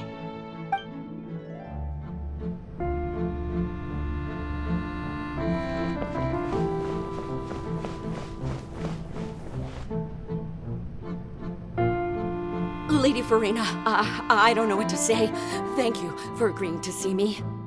No need to thank me. Or rather, thank your own sense of perseverance instead. Long have you stood in line to meet me, have you not? Oh, I'm afraid that's just an inevitable consequence of my divine charm. All right, Deoteria, is it? How is your son's illness? You remembered me, and you knew of my family, too. He is doing much better now. In fact, he is far more of an ardent believer than I. He was the one who forced me to seek an audience with you, and to bring your words back to him. Oh, good. Very good. If this should happen again in the future, please do not hesitate to come and tell me.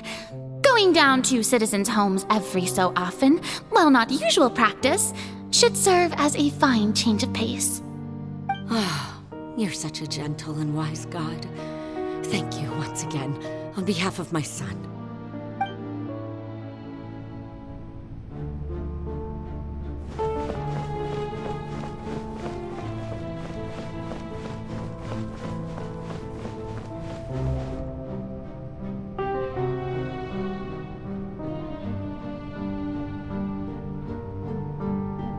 Lady Farina, here are the latest hydrological reports.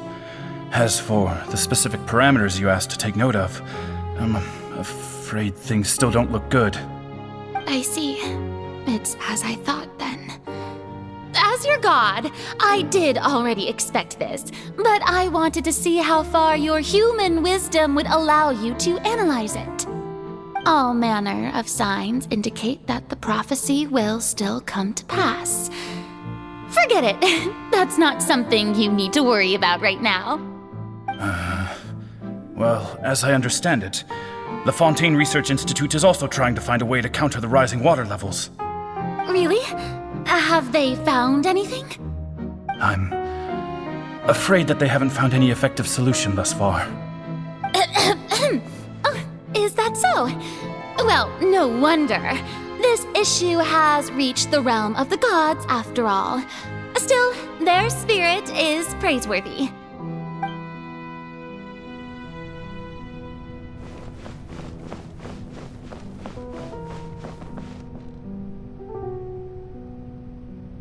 The day is finally over. I haven't had a moment to breathe this whole time. But it's good to see that everything's getting on track. There are no longer any voices of suspicion. Maybe this is fine. I just need to keep going, and everyone will be saved. All right, Farina, don't think too hard about this. You need rest. Tomorrow's a new day.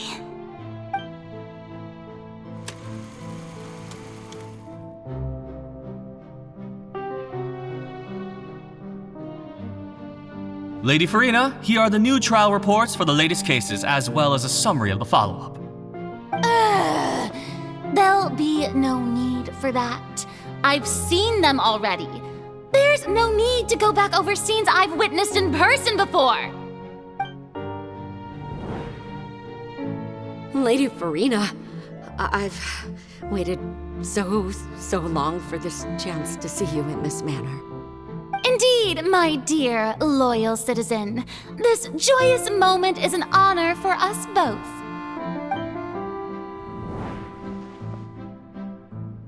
Lady Farina, we're detecting significant hydrological anomalies near Poisson.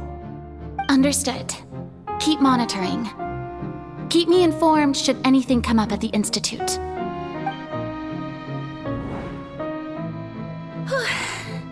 I don't think I let anything slip today.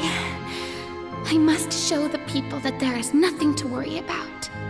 I just don't know when these days will end. I feel utterly exhausted. Best to rest early today, too.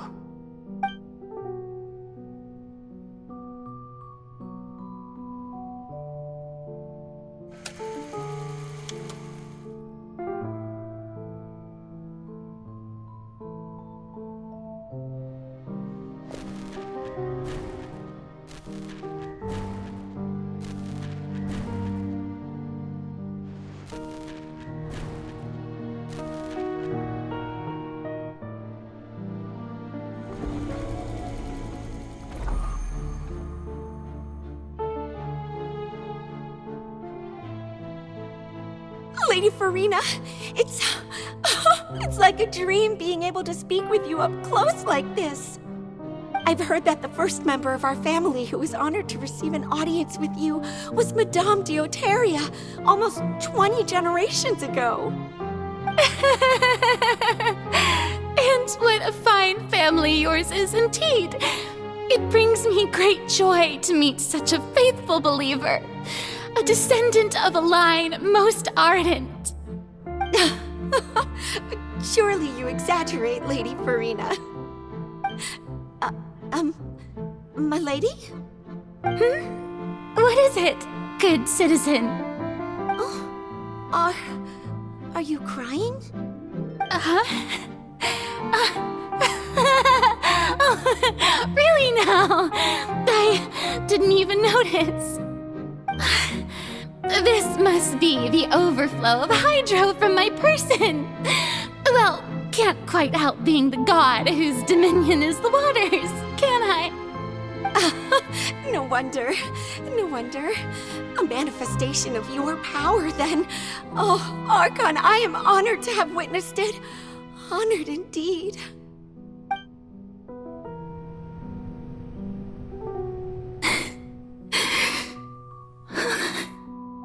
So interminable.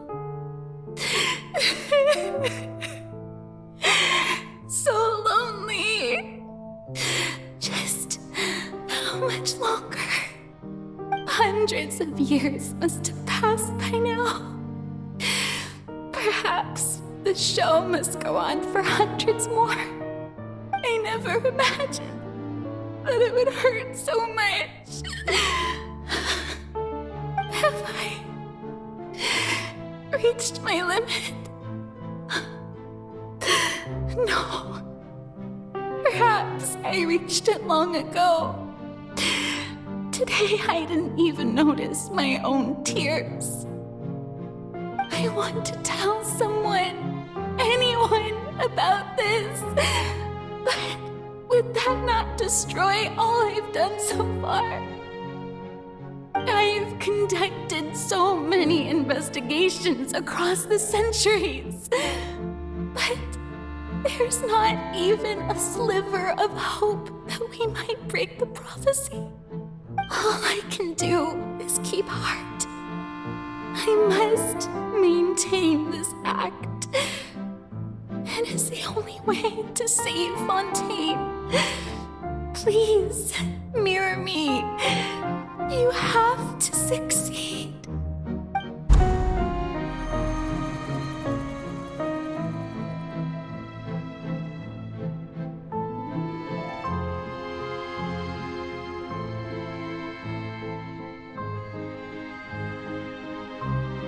Farina, you don't have to shoulder this burden alone. Although I don't know what you might be keeping from everyone, your people are more than willing to share your burden with you.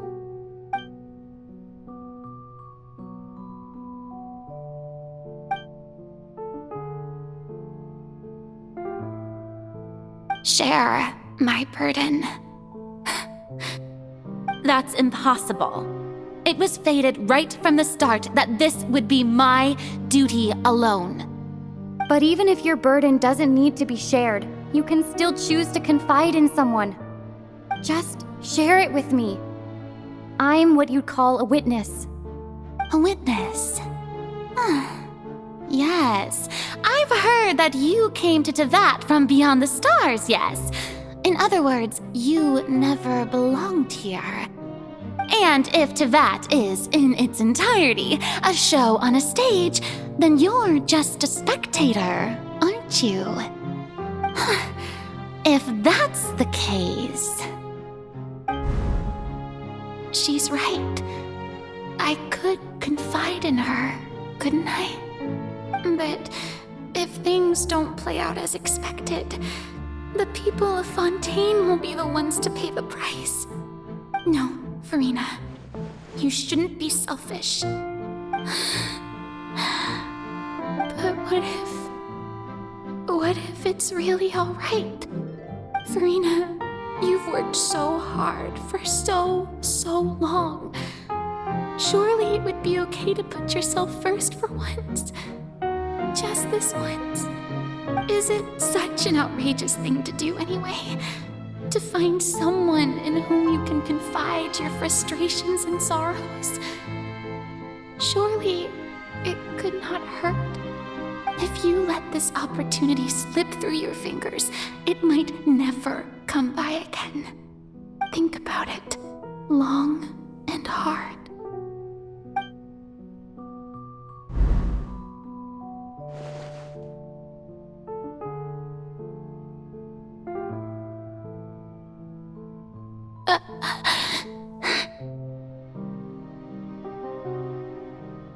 No, I have nothing to say. I am Farina, the Archon of Fontaine. Everything will surely get better. All you need to do, dear spectator, is to witness my performance until the curtains fall.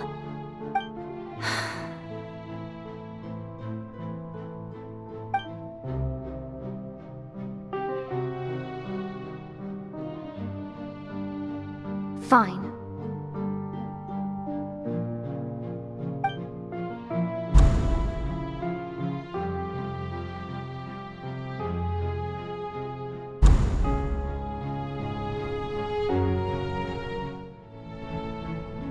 So even Farina doesn't know the truth? You've never once let her in on the full plan? Yes, it had to be done. To deceive the heavenly principles, you must first deceive yourself. She did very well. If she had let her resolve falter even once in these 5 centuries, Fontaine would have been doomed to the most tragic fate.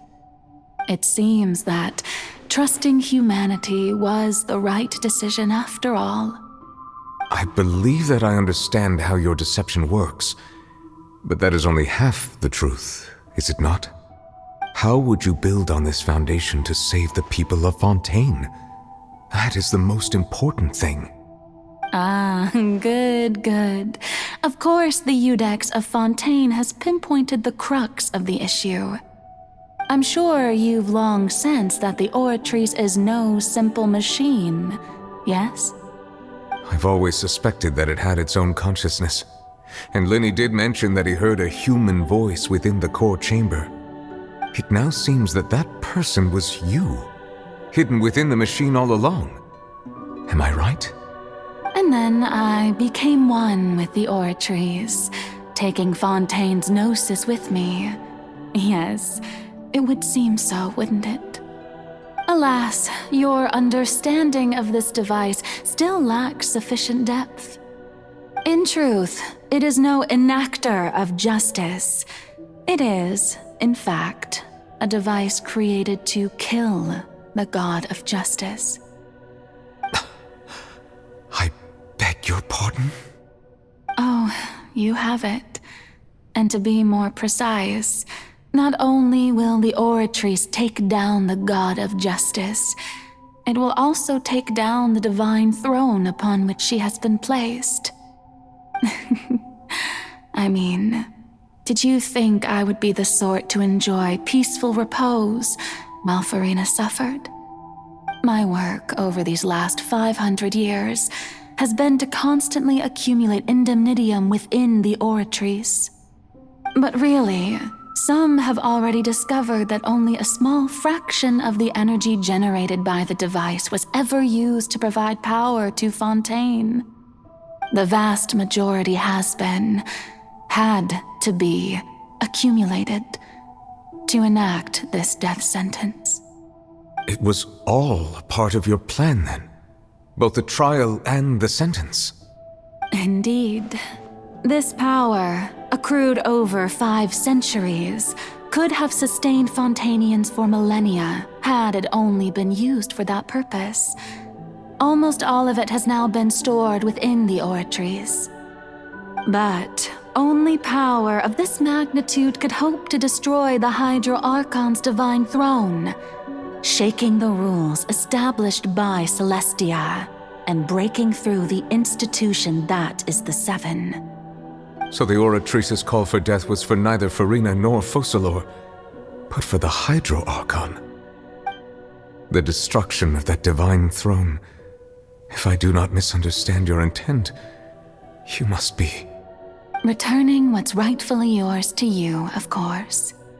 In other words, this was all done to return the authority of the Hydro Archon to the Hydro Dragon of this planet. But...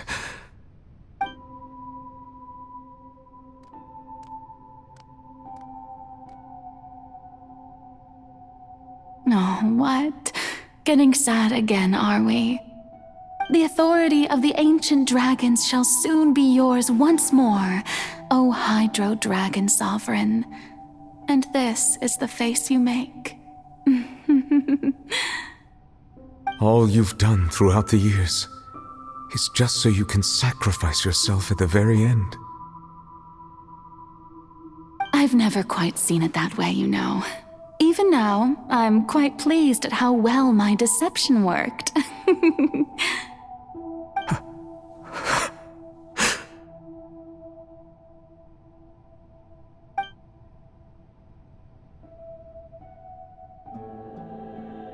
Hydro Dragon, don't cry. I must say, had it been within my rights, I would have loved to judge the heavenly principles themselves. Were they not guilty of essentially the same crime?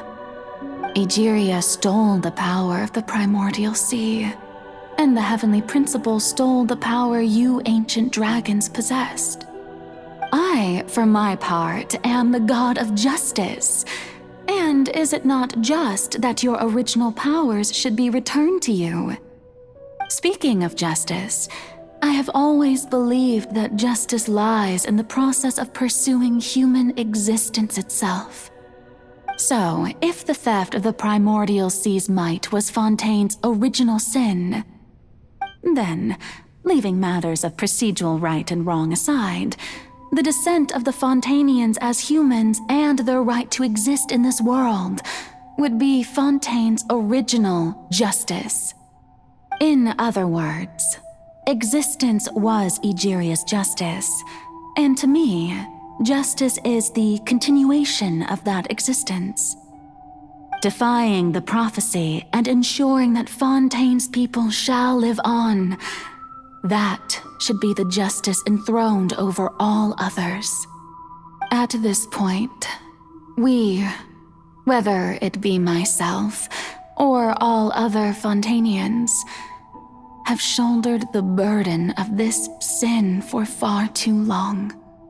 Iudex Nervillet, the highest judge in our land, when you regain your full power as an elemental sovereign, what verdict shall you pass upon us? So when I was invited to the court of Fontaine to serve as Iudex, I see now that that was your idea too. At last, I now understand the true purpose behind this position. In the beginning, I was uninterested in human existence. But these 5 centuries of living alongside them have gradually brought about mutual understanding between us. And I have even attempted to feel as they feel. You are a devious one, Focalors. Things being as they are, surely you know that I could never declare them to be guilty.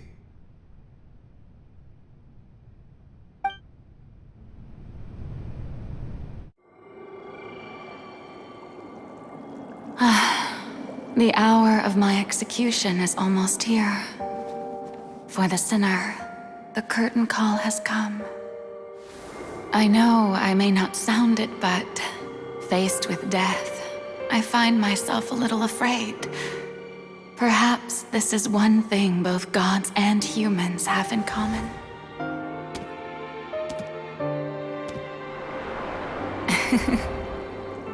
Farewell, Nervalette.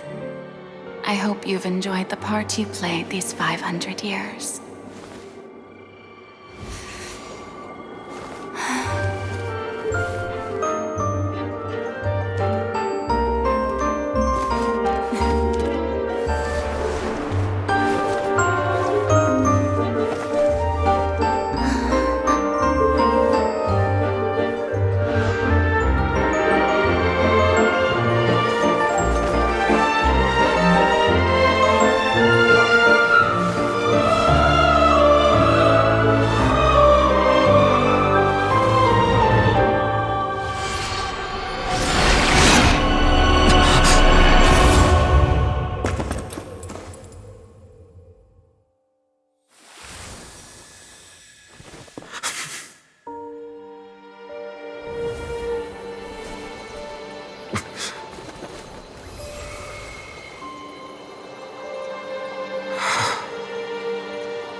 Iudex Nervalette, hereby declare, people of Fontaine, your sins are forgiven.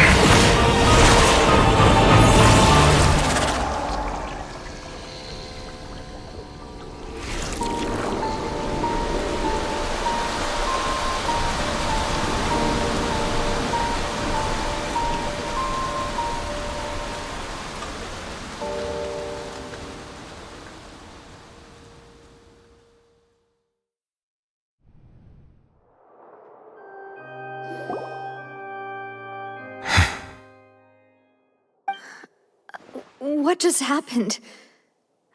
Has the death sentence been carried out? Was that bright light some sort of misdirection? I have a feeling that something huge just happened. But since we're all still alive and haven't been dissolved, I assume whatever happened was good for us. It's time to end this. We must mete out punishment to that beast. But didn't you say just a moment ago that it can't be defeated? I have gained the strength sufficient to deal with it. Through certain means, I now have the ability to separate the power of the Primordial Sea from that creature. We should seize the opportunity to pursue our quarry. Traveler, now that the oratories can no longer function, I require an executor to help me mete out justice. The root of the calamities befalling Fontaine, the beast that enacts the prophecy, its name is the all-devouring narwhal. Come with me, traveler. The hour of execution has come.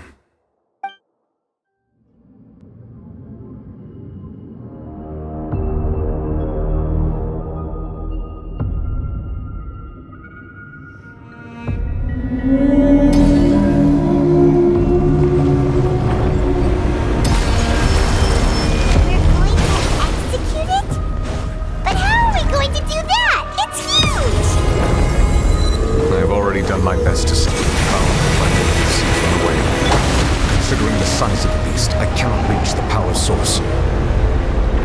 progress, we can find a way to attack it from within. I shall share part of the ancient dragon's power with you. We shall look for an opening together.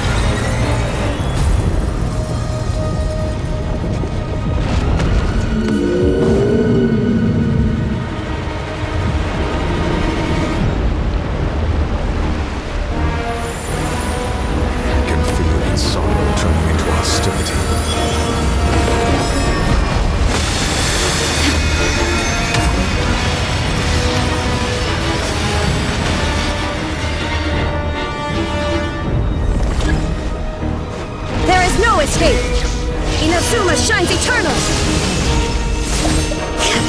The all-devouring narwhal cannot resist its instinct to devour. Continue to trigger its hostility. It can present itself.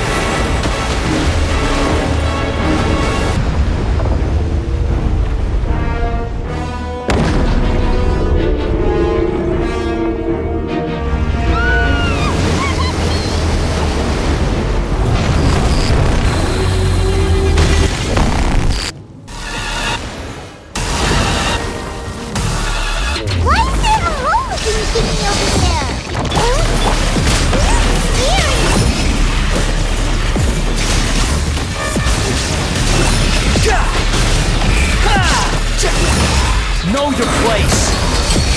How amusing! Gather! This is... I have granted you my protection. Do not fear. Seize the moment and use my power to suppress its root from within.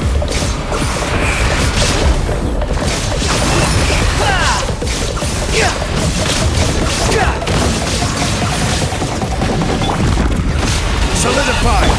Gotcha! There is no escape! Game's up. Fun's over.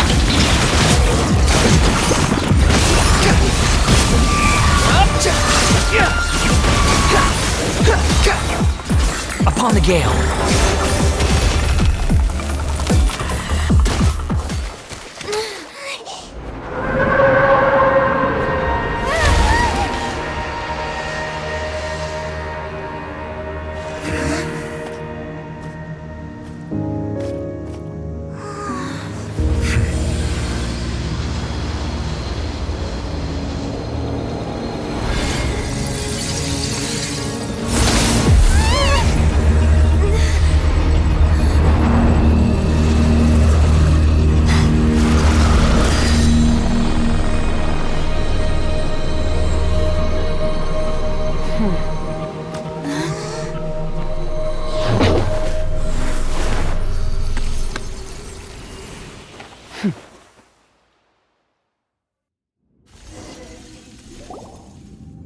Thanks for helping with the cleanup.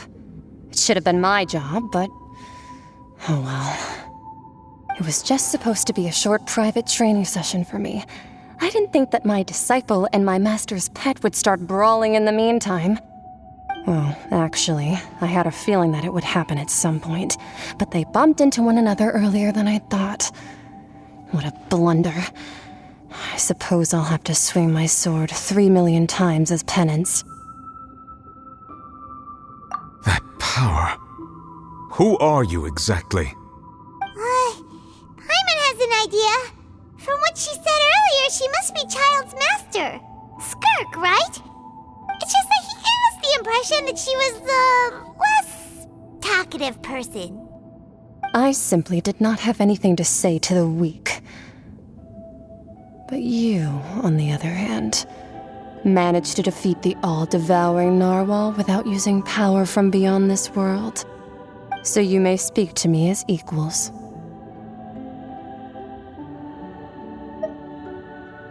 I have to agree. It's a strange use of a planet's primordial waters just to raise an all-devouring narwhal. That kind of power is wasted on it. It's not cooperative. It eats too much. And I have more important things to do with my time than pet sitting. The only thing that creature has going for it is its looks. All in all, it fails as a pet. Miss Skirk? I think you might have missed the point. The point being? Well, being that this pet almost destroyed an entire nation. So what sort of person He's your master. Well, child's master's master. Wait, is that right? Oh, right. So you don't know him. Sorry, I assumed you did. His name is Sir Taloji. Huh? I am unfamiliar with that name. Huh. So Master isn't sufficiently famous. How should I describe him then? Have you heard of the name The Fowl? The Fowl? Still nothing? Well, how about the Visionary? Vetterfulnir then?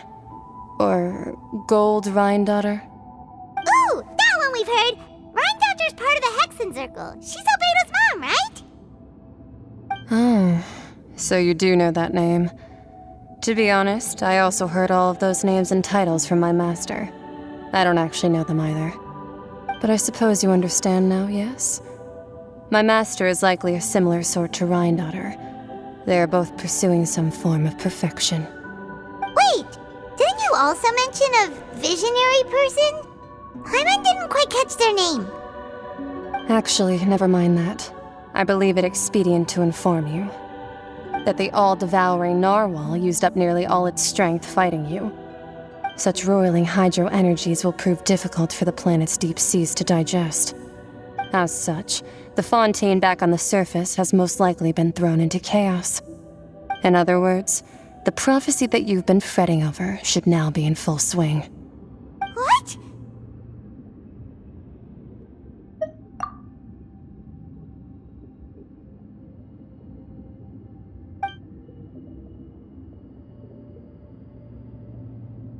Not to worry. Focalor has already managed to deceive the heavenly principles.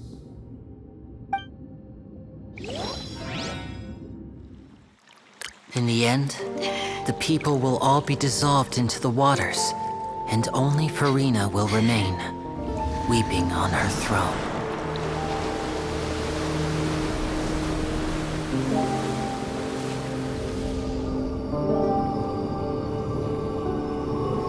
Only then will the sins of the people of Fontaine be washed away.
All hands, initiate emergency rescue!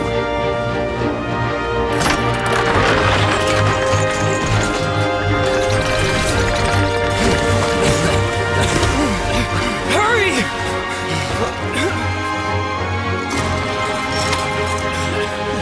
Hey, lend a hand!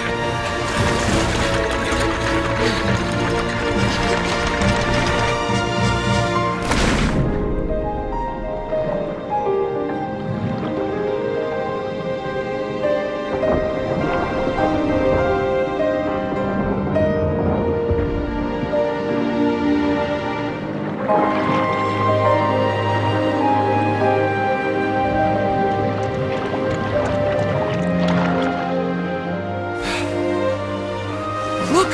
The water's receding!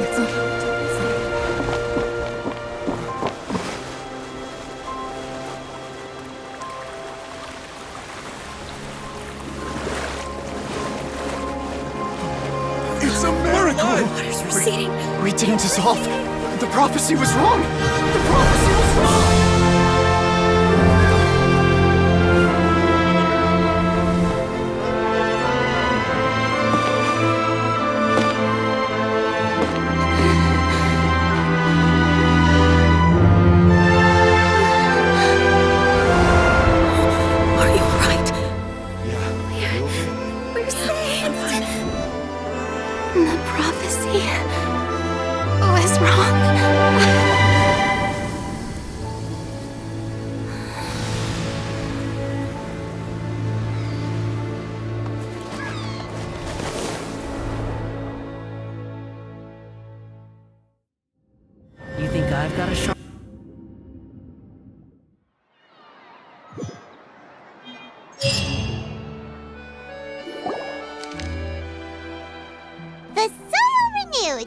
the Spina di Rosula talks post-disaster rebuilding. I recently visited Poisson to meet with Miss Navia, spokesperson of the Spina di Rosula, and we spoke about Poisson's present and future. Old soil can still give birth to new bloom, Miss Navia stated. Hope is like seeing a small cookie when you're starving late at night. You just need a little of it. Skyship Winglet, booner brain of the Fontaine Research Institute. The various disputes that have arisen on account of Mr. Edwin have suddenly become a shield over the Institute, with Jurier turning out to be a once-overlooked hidden gem. People always call the first researcher mad, but few know what to call the second. And should that latter person achieve a miracle, they would find it all the harder to find a word with which to classify him and his team. Wow! Paimon barely recognizes the people in the reports. Are those really Jurier and Navia? They sound like real big shots. What do you think? Pretty enthralling, huh?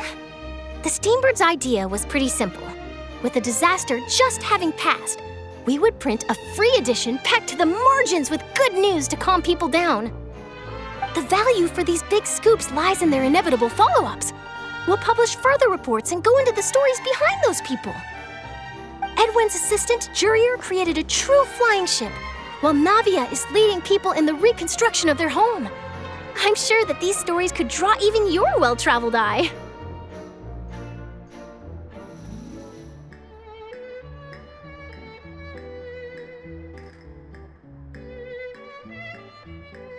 Paimon's curious too! Wait a minute. Didn't we watch everything happen from start to finish? What's there to be curious about? And that's exactly why I'd like you to come conduct interviews with me. You're the best incubators of news, if you haven't noticed. And also, with you around, I'm sure I'll get to see that Duke. Are you sure? Hasn't he turned you down several times already? Oh, this time will be different. Come on, let's head to Poisson first, and then make a trip to the fortress. There are some things you'll only know when you get there.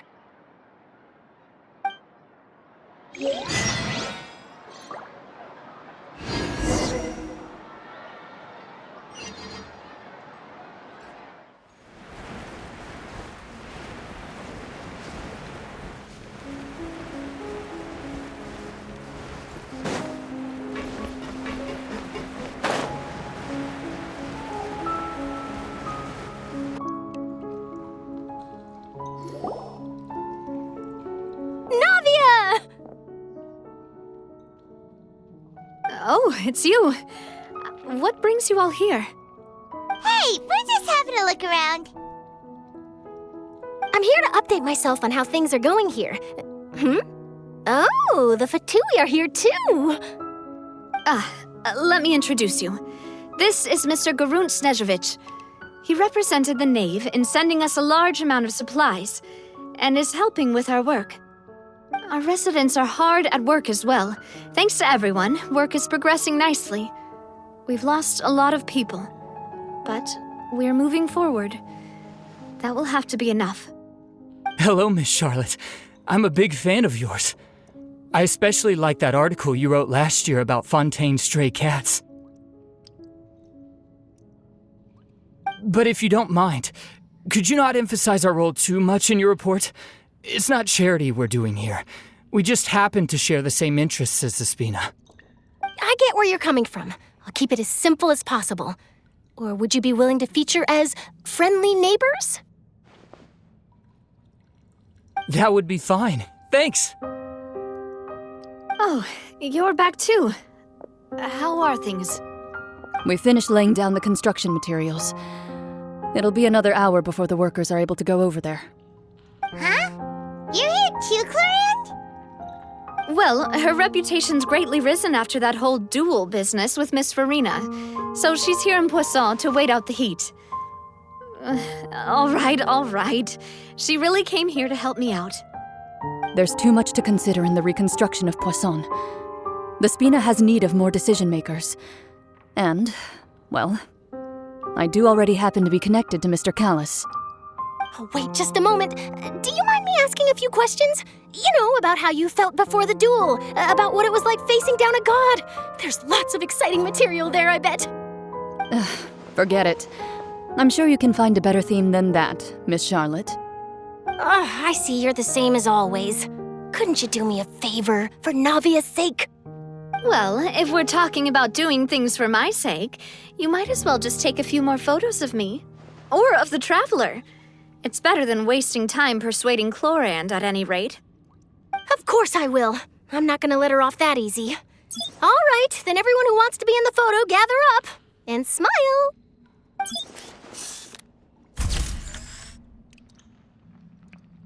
How did it go? Was it a good shot? Did Paimon look cute in it? Not bad. Your addition really helped the composition of the picture. All right, hang on a moment. Let me snap a few more shots.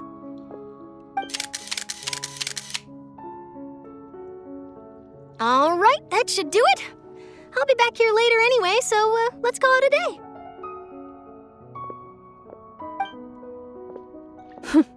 You're very quick. Speed is of the essence when it comes to the news, and freshness is the key. Also, not to brag, but I'm pretty good at building connections. Who knows? I might eventually get that interview with you after all, Miss Chlorand. Wow, you really do have that never say die spirit. I'm impressed. I'll hazard a guess that this is how you got that interview at the Fortress of Meripede. Whoa, you're well informed. Let me make a guess, too. I asked Sijuin, who told Monsieur Nervillette, and he told you, right? That's a very complete information chain. In truth, all Monsieur Nervillette asked me was, when did the fortress become so friendly towards the media? I told him that it was best not to speak too soon. There's no guarantee that Ridsley will make a personal appearance. You're right. I've got to treasure every moment I have with them. In which case, I'll be making a move first. Stay safe now. And tell me if you hear anything interesting. I'll treat you to afternoon tea in exchange.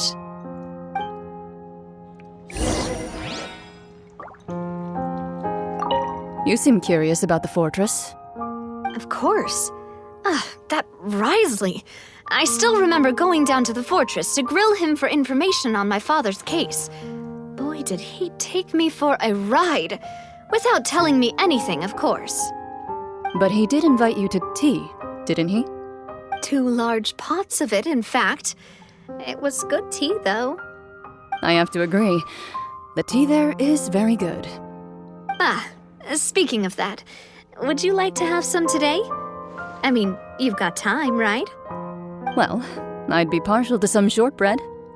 Wow, it's like we've got a menu or something. Sure.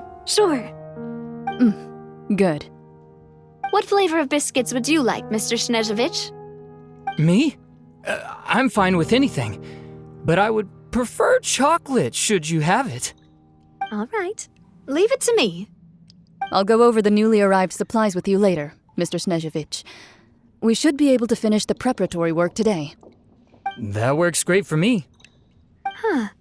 Is it just me, or did you get a new lipstick? I did. It was a gift from Sijuin. Want to give it a try? I think the color would suit you, too.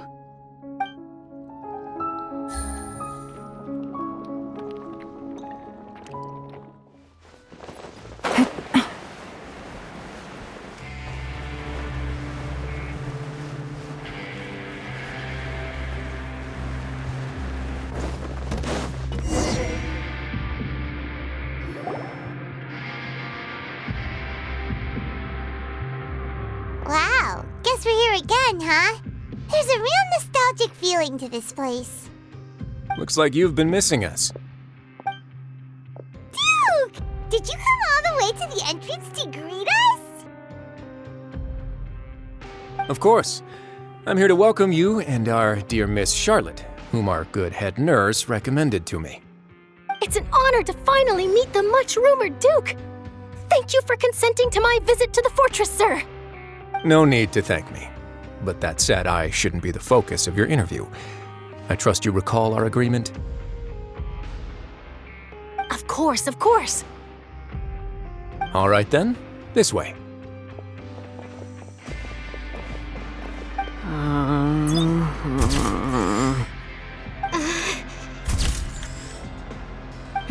Hey, no need to be so nervous. I've already taken all the photos we need.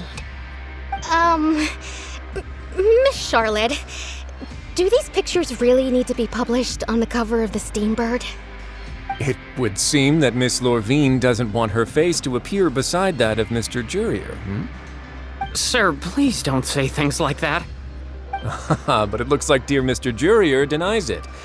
Might this interview be very important to you then? No, I just... This is my first time being interviewed, and I'm very thankful to the Steambird for... Now, I might not look it, but I actually did meet Mr. Edwin once. And I'll be honest, I enjoyed chatting with you more. You've definitely got more of that genius vibe going on. The boat that brought about a miracle, the ark that saved the people. Why, you recreated a myth back there, like an emissary of legend. Still, if I might ask, where's that flying ship now? Huh! Looks like Charlotte's trying to get herself another exclusive scoop. I have to apologize, but that ship is presently in the bowels of our factory. I'm afraid it won't be easy for you to get a shot of it. Really? Well, then in that case, could I have an interview with you to make up for that loss?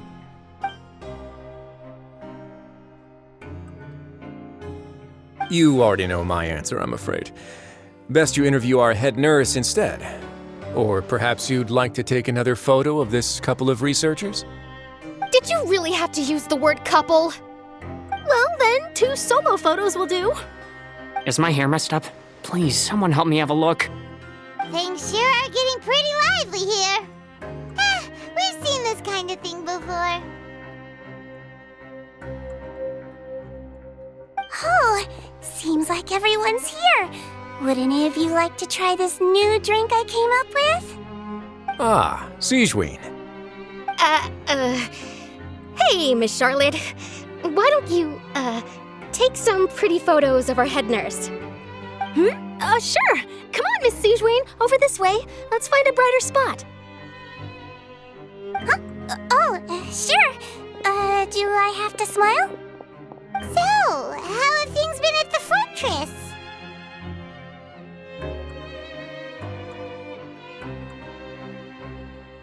Same old, as you can see. Fontaine's undergone some changes, but this place is still more or less the same. Other than that flying ship, it got a tad too much attention, I think. That's why I decided to let the interview go through. We should direct more public opinions toward the behind-the-scenes heroes. Am I right, Mr. Jurier? Miss Lorvine? You're too kind, sir. I believe that you too should have your day in the sun. Not that you would want that, which is a pity. I'll just leave the spotlight to you two.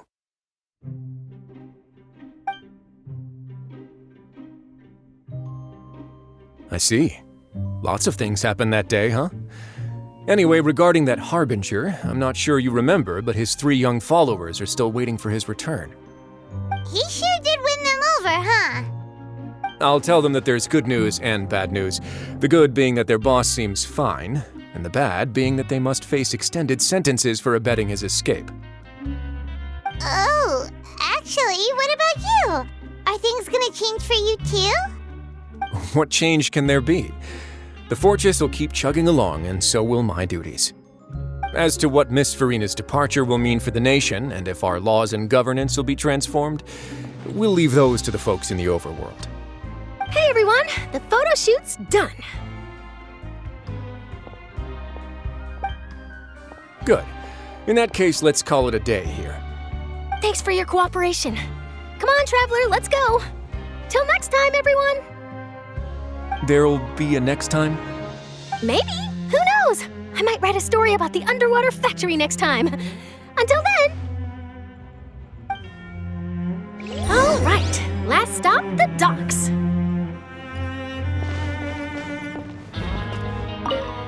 Oh, you know, I'd love to see you in one of Charlotte's photo shoots one day.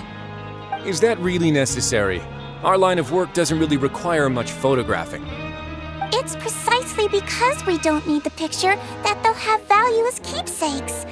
You don't really look all that opposed to the idea, you know. Maybe I'm just happy that I managed to once again avoid the spotlight. I think this interview went well either way.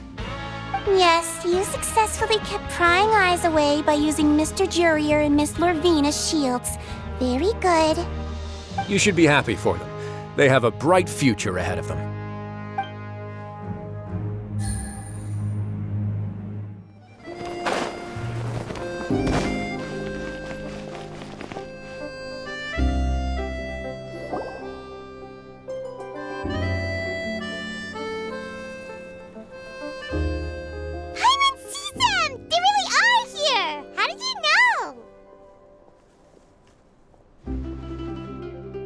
Navia mentioned that she stayed in touch with Linny and the others after working together. Apparently, they've been at the docks distributing these strange pockets the whole time since. Traveler, Paimon. Ah, and Miss Charlotte, too. Would you like a magic pocket? What sort of gadget is it? It's a wondrous bag that can be used to carry many things. The water level has returned to normal, but if you see any of your things floating around, you can use this to carry them. Or you could trick a friend into doing it for you. Trick a friend? I wonder which of my friends would fall for that.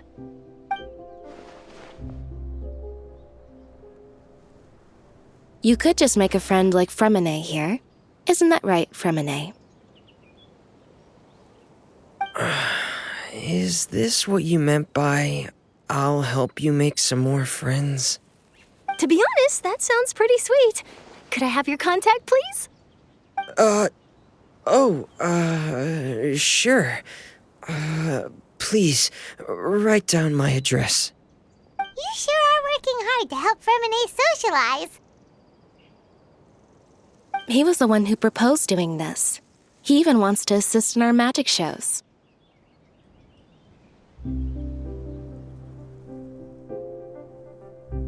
Yes, I was planning to first introduce Pear as an assistant, and later Fremine himself. In the future, I think we can leave underwater escape magic to him too. That said, would anyone want to see a diver escape underwater? Oh, it'll work out. Every journey begins with the first step. He'll become a part of our show eventually. Lynette, could you come over? Miss Charlotte says she wants to take a picture of us. Got it.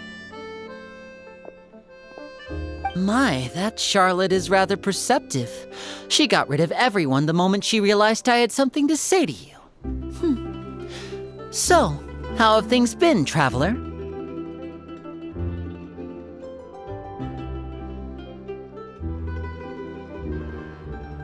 Father says that you did a great deal during the latest events.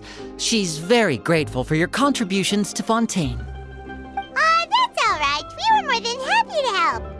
So, what's she doing now? Oh, I guess you haven't heard. Well, after Lady Farina left, Father and Monsieur Neuvillette opened negotiations, during which he gave Fontaine's gnosis to her as a diplomatic gift. A diplomatic gift? A gnosis? Yes, I was quite surprised at first myself. But when I thought it over, there were actually a number of things going for it. It could have been done as an apology for the incident with Lord Child, or as thanks for his help in tying the all-devouring narwhal down. Furthermore, Father did also lend significant aid to Fontaine and Poisson. Well, that's true, but this is a gnosis we're talking about. Doesn't this seem a bit irresponsible? I would agree, but I've also heard that it seems that Monsieur Neuvillette has had a significant change of heart regarding the matter. So there's some reason for this that only Neuvillette knows about? I suspect you'll have to ask him about that yourself. Yes, speaking of which, I did see him strolling around the entrance to the Fortress of Meripede a while back. Isn't he real busy and stuff? Paimon didn't think he'd have the time for that. But back to the topic. The Gnosis was given to the knave, right? What about Child? They say that he's returned to Snezhnaya to recover from his wounds. I hear that the recent disaster really did a number on his health.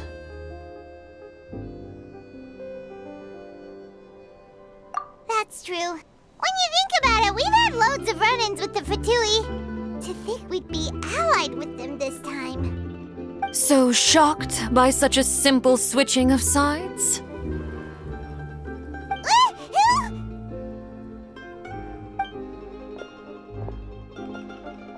Father!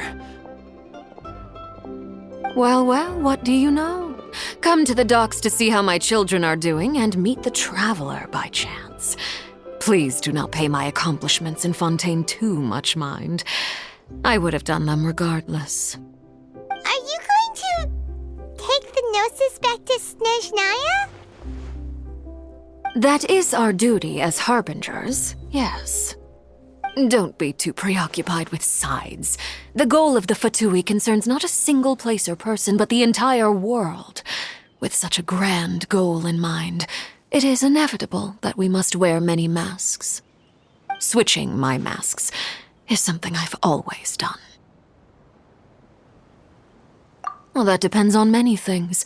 No one truly knows what the future holds. What good is honesty if you can't rely on it forever? As for you, I very much look forward to our next collaboration.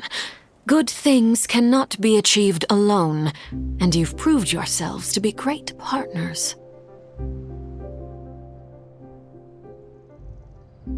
A vision?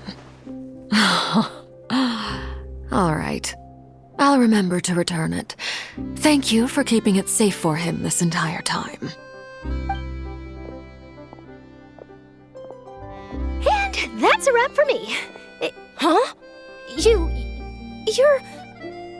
Greetings, Miss Journalist. Hello. If I'm not mistaken, there are diplomatic channels I'll need to report to take a photo of you. That is correct. So forgive me, but I will not be able to serve as a subject in your article. However, feel free to write as much as you'd like about our dear magicians and our upcoming rookie talent. I will. The sea breeze is quite pleasant. I shall continue my walk while the weather remains so agreeable. Farewell. Farewell, Father. Oh, she has such an intimidating presence. I didn't even dare to take a picture. Thankfully, I've already wrapped up all my pre-scheduled interviews. Thank you all. This'll be more than enough for me to write about, I'm sure. Don't be too nervous. Why don't you take a magic pocket before you go? Here, Traveler, Paimon, you take one too. To move things about? That's right. Funny. I was giving out magic pockets when we first met too. And what do you know? I'm doing the exact same thing right now. So many things have happened, but the pockets are still the pockets. I guess this must be life. We will all follow our own paths, and serendipity will lead you to your fated friends. All right then. We'll be handing out pockets in some other districts later, so we'll get going now. Have a good day, you two.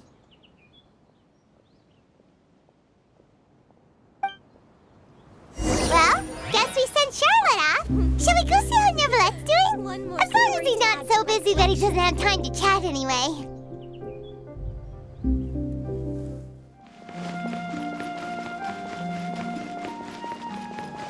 The entrance to the fortress! Ooh, he really is there!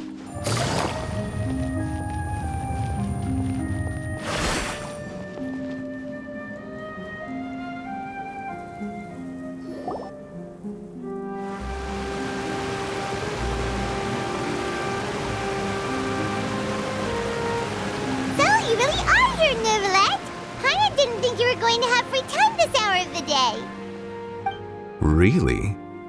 Oh, I suppose you must have met Mr. Linney. He took the time to greet me earlier when he passed this way. In any case, you came at a good time. I was just considering reaching out to you to set up a meeting, so I may explain some things that I haven't had the time to before. us on your mind, what with you being busy and all. Alright, let's have it then. How was Fontaine actually saved? The whole business is still quite the mystery to us. It is strange how words can often leave a bitter taste in the mouth when it finally comes time to say them out loud.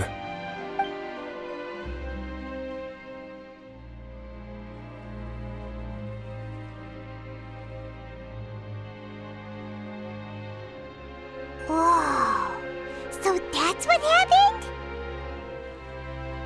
Focalor destroyed the divine throne of the Hydro Archon and restored your power to you, transforming you into a fully fledged elemental dragon sovereign. But Paimon still doesn't quite get what you did to save the Fontainians from dissolving. For me, the authority of the ancient dragons refers to absolute control over the hydro element. Fontainians were incomplete humans born of Egeria's use of the power of the primordial sea, with constitutions similar to that of mimics. But so long as those primordial energies remain within them, I could use the ancient dragon's authority to grant them true blood, after the fashion in which life was first brought into being on this planet. In other words, when I gave my verdict, Fontainians became true humans, and thus would naturally no longer be dissolved by water from the primordial sea. Focalor must have counted on you to make that decision as well. Your verdict was the key to making the prophecy appear to have come true while saving everyone. Yeah, and in a manner of speaking, Focalor finally managed to fulfill the original Hydro Archon's wish to turn Oceanids into real people too! It seems from your expressions that you still have more things you wish to ask. Ask away. I will tell you the truth as I know it.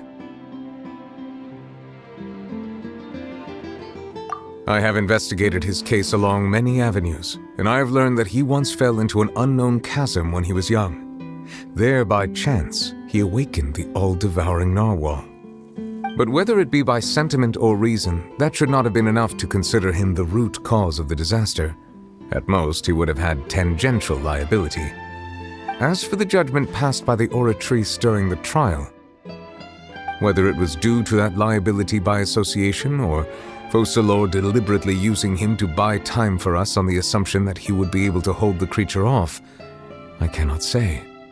Guess Focalor had Fontainians in mind the whole time. In the end, it was thanks to her that they finally became real humans. Hang on a second. Paimon suddenly got another question. Back when Fontainians hadn't yet become real humans, were the children they had also transformed Oceanids? Life has always flowed like water. Do you recall how Fontainians would often come to the Fountain of Lucine to pray for children? Yeah, Lynette said the fountain is where all the waters in Fontaine converge. In truth, even those couples did not know that such prayers were no mere custom, but instead a form of ritual. Those Oceanids who were blessed within the spring water would later descend as new humans in the coming months. Paimon sorta gets it now. Either way, seems like this ritual won't be of any further use, but it'll probably live on as a local custom. Ask away. I will tell you the truth as I know it. Yeah, about that. Risley said Farina has already left. What's that all about? Ah, Lady Farina. The people are only aware that her death sentence has not been carried out.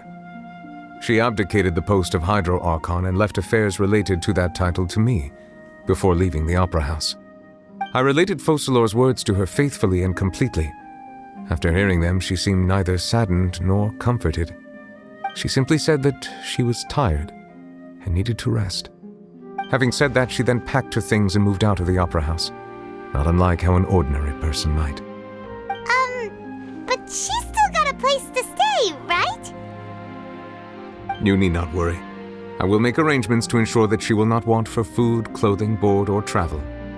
In truth, I am somewhat happy for her. The wear and tear on her spirit will, of course, take time to heal.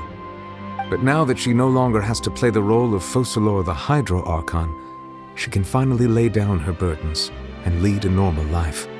What about you then? What are your plans happens now that you've regained your full powers as the Hydro Dragon? After Focalor passed on, the Oratrice also ceased to function. This matter will directly affect our trials. After much careful consideration, I've decided to take over its role in our courts. From now on, I shall hear cases and pass verdicts by myself. Looks like you're still considering stuff from the perspective of the Udex, huh? As an elemental dragon, there are indeed many things that I must do. But this power and this duty, in a manner of speaking, you could say that both were granted to me. As such, before I attend to my other responsibilities, I must first and foremost continue to serve Fontaine as its highest judge. The duty of the Hydro Sovereign and the duty of the Udex shall coexist within my person. Additionally, the Hydro Archon's departure has brought about another problem, which is that the Opera House shall no longer produce indemnitium. That's true. That power was derived from the people's faith in the Hydro Archon, wasn't it? Wait, but the various mechs and machines in the city are all still okay. Where are they getting their energy from? As I am now, I have full command over New Musia, and it can serve as a complete substitute. Another reason why I cannot quite leave Fontaine immediately. Wow. This ancient dragon's authority stuff is really quite useful, huh? Ask away. I will tell you the truth as I know it. Oh, that's right! They say you've given it to the knave as a diplomatic gift or something! Leaving aside their intentionality, the two Fatui Harbingers have indeed done much for us during this crisis. Their sole remaining goal in Fontaine, at least at this point, would seem to be the Gnosis.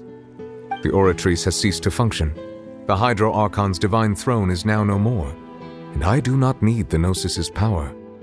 As such, it has lost all meaning for Fontaine. If the Fatui have impure designs, then we might as well accede to their request now, and avoid unnecessary conflict. What complicated considerations! Paimon thought you were just giving it to them out of gratitude to the knave and as an apology to Child. Ask away. I will tell you the truth as I know it. You will soon be heading to Natlan, I presume? I'm afraid that I have little talent as a travel guide, so all I can do is tell you what I know about that land. As far as I'm aware, Natlan can be said to be a nation of dragons.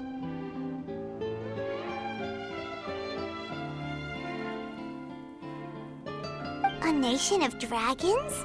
You mean like you? No, I suspect that I would not find myself welcome there. Unlike ancient dragons such as myself, the dragons of Natlan have undergone long years of development and evolution. Large numbers of them have entered a form of coexistence with humanity. Natlan is also the nation of war. War ravages those lands like an undying flame. There is one other piece of information I got incidentally from my negotiations with the knave that I believe may be useful to you. The harbinger known as the Captain has thrown his hat into the endless ring of war. The Captain. Sounds like a real tough customer. Seriously, everywhere you look, there's a Fatui Harbinger doing their thing. I suggest that you fully prepare yourself before going to Natlan. In the meantime, Fontaine's doors will always be open to you. Ask away. I will tell you the truth as I know it. Hang on a sec. Paimon's still got a question about the Gnosis. When we spoke to Linny earlier, he mentioned that your attitude towards giving away the Gnosis had clearly changed. We guessed that there might be some reason for it that only you were aware of. No wonder the House of the Hearth is the Fatui's intelligence division. They are certainly sharp. So regarding this specific issue, I was just getting ready to share something with you. What is it? In truth, I exchanged some further words with that lady named Skirk after sending you two back to the surface. It went something like this.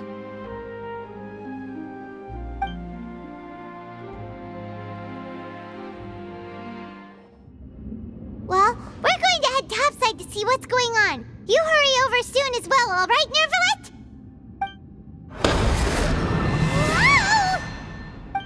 What next? The all-devouring narwhal isn't here, so I'm no longer getting any interference. I can finally catch the scent of your power. what it's made of. It is the authority of the planet's primordial dragons, but with something very similar to a god's curse mixed in. It's quite a novel blend. I'm sure I've encountered something like this before. What was it again? I do not know what you speak of. Ah, of course. How could I forget? You should have the remains of the third descender on your person, yes?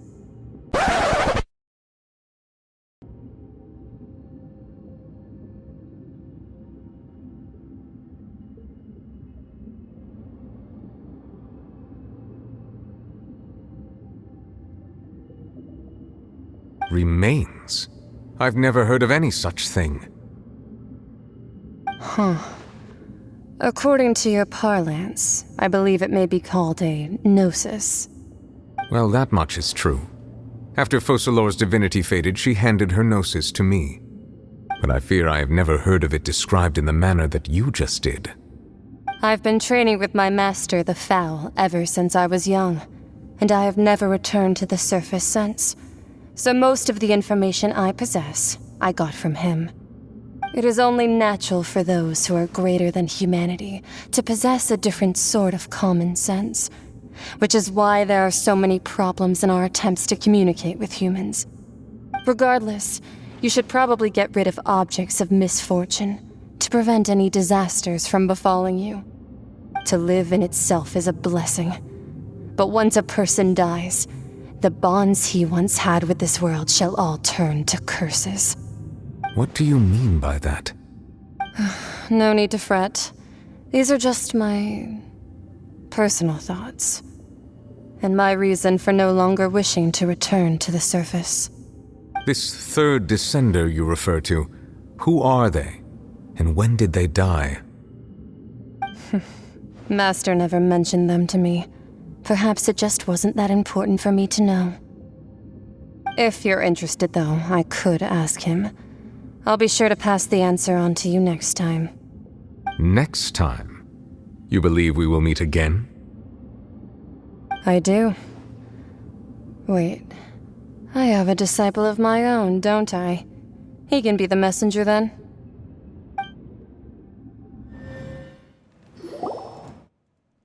That's what she told me. Whether it would prove useful or not, I wanted to pass that information on to you. The remains of the third descender? So that's what the Gnosis actually are. Paimon just thought they looked like chess pieces. How could they be a person's remains? All the same, assuming that there was no misunderstanding or special metaphor at play, that is what she meant to say. And she said that it would bring misfortune and that you should check it, which is why you gave it to the Fatui. If she speaks the truth, then I would simply be putting Fontaine at unnecessary risk by keeping it here.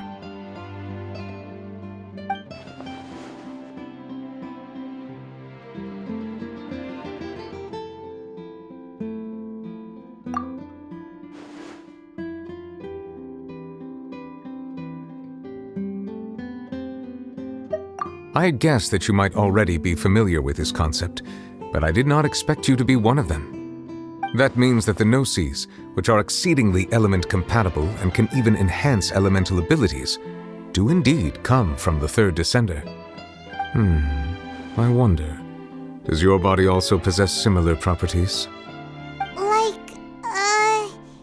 Like being able to use elemental powers without a vision! That does sort of count as special compatibility, right? No, let's not think about this stuff right now. It just feels creepy. Comparing the Traveler to the dead third descender and all.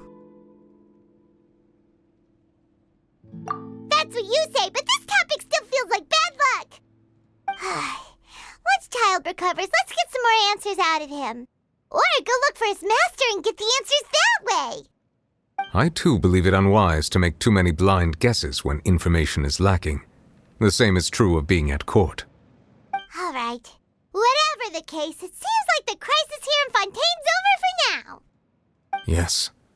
All of Focalor's efforts were for this moment as well. But she sacrificed herself in the end as a god, and she suffered through all those years as a human.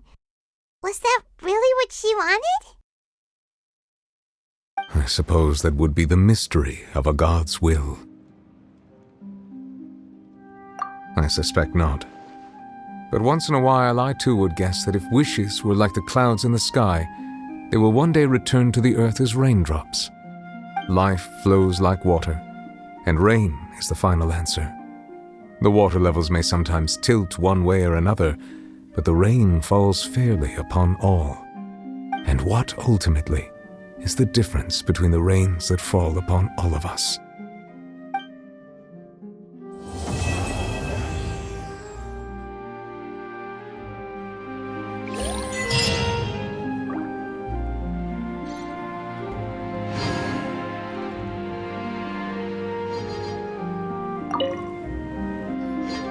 It seems from your expressions that you still have more things you wish to ask.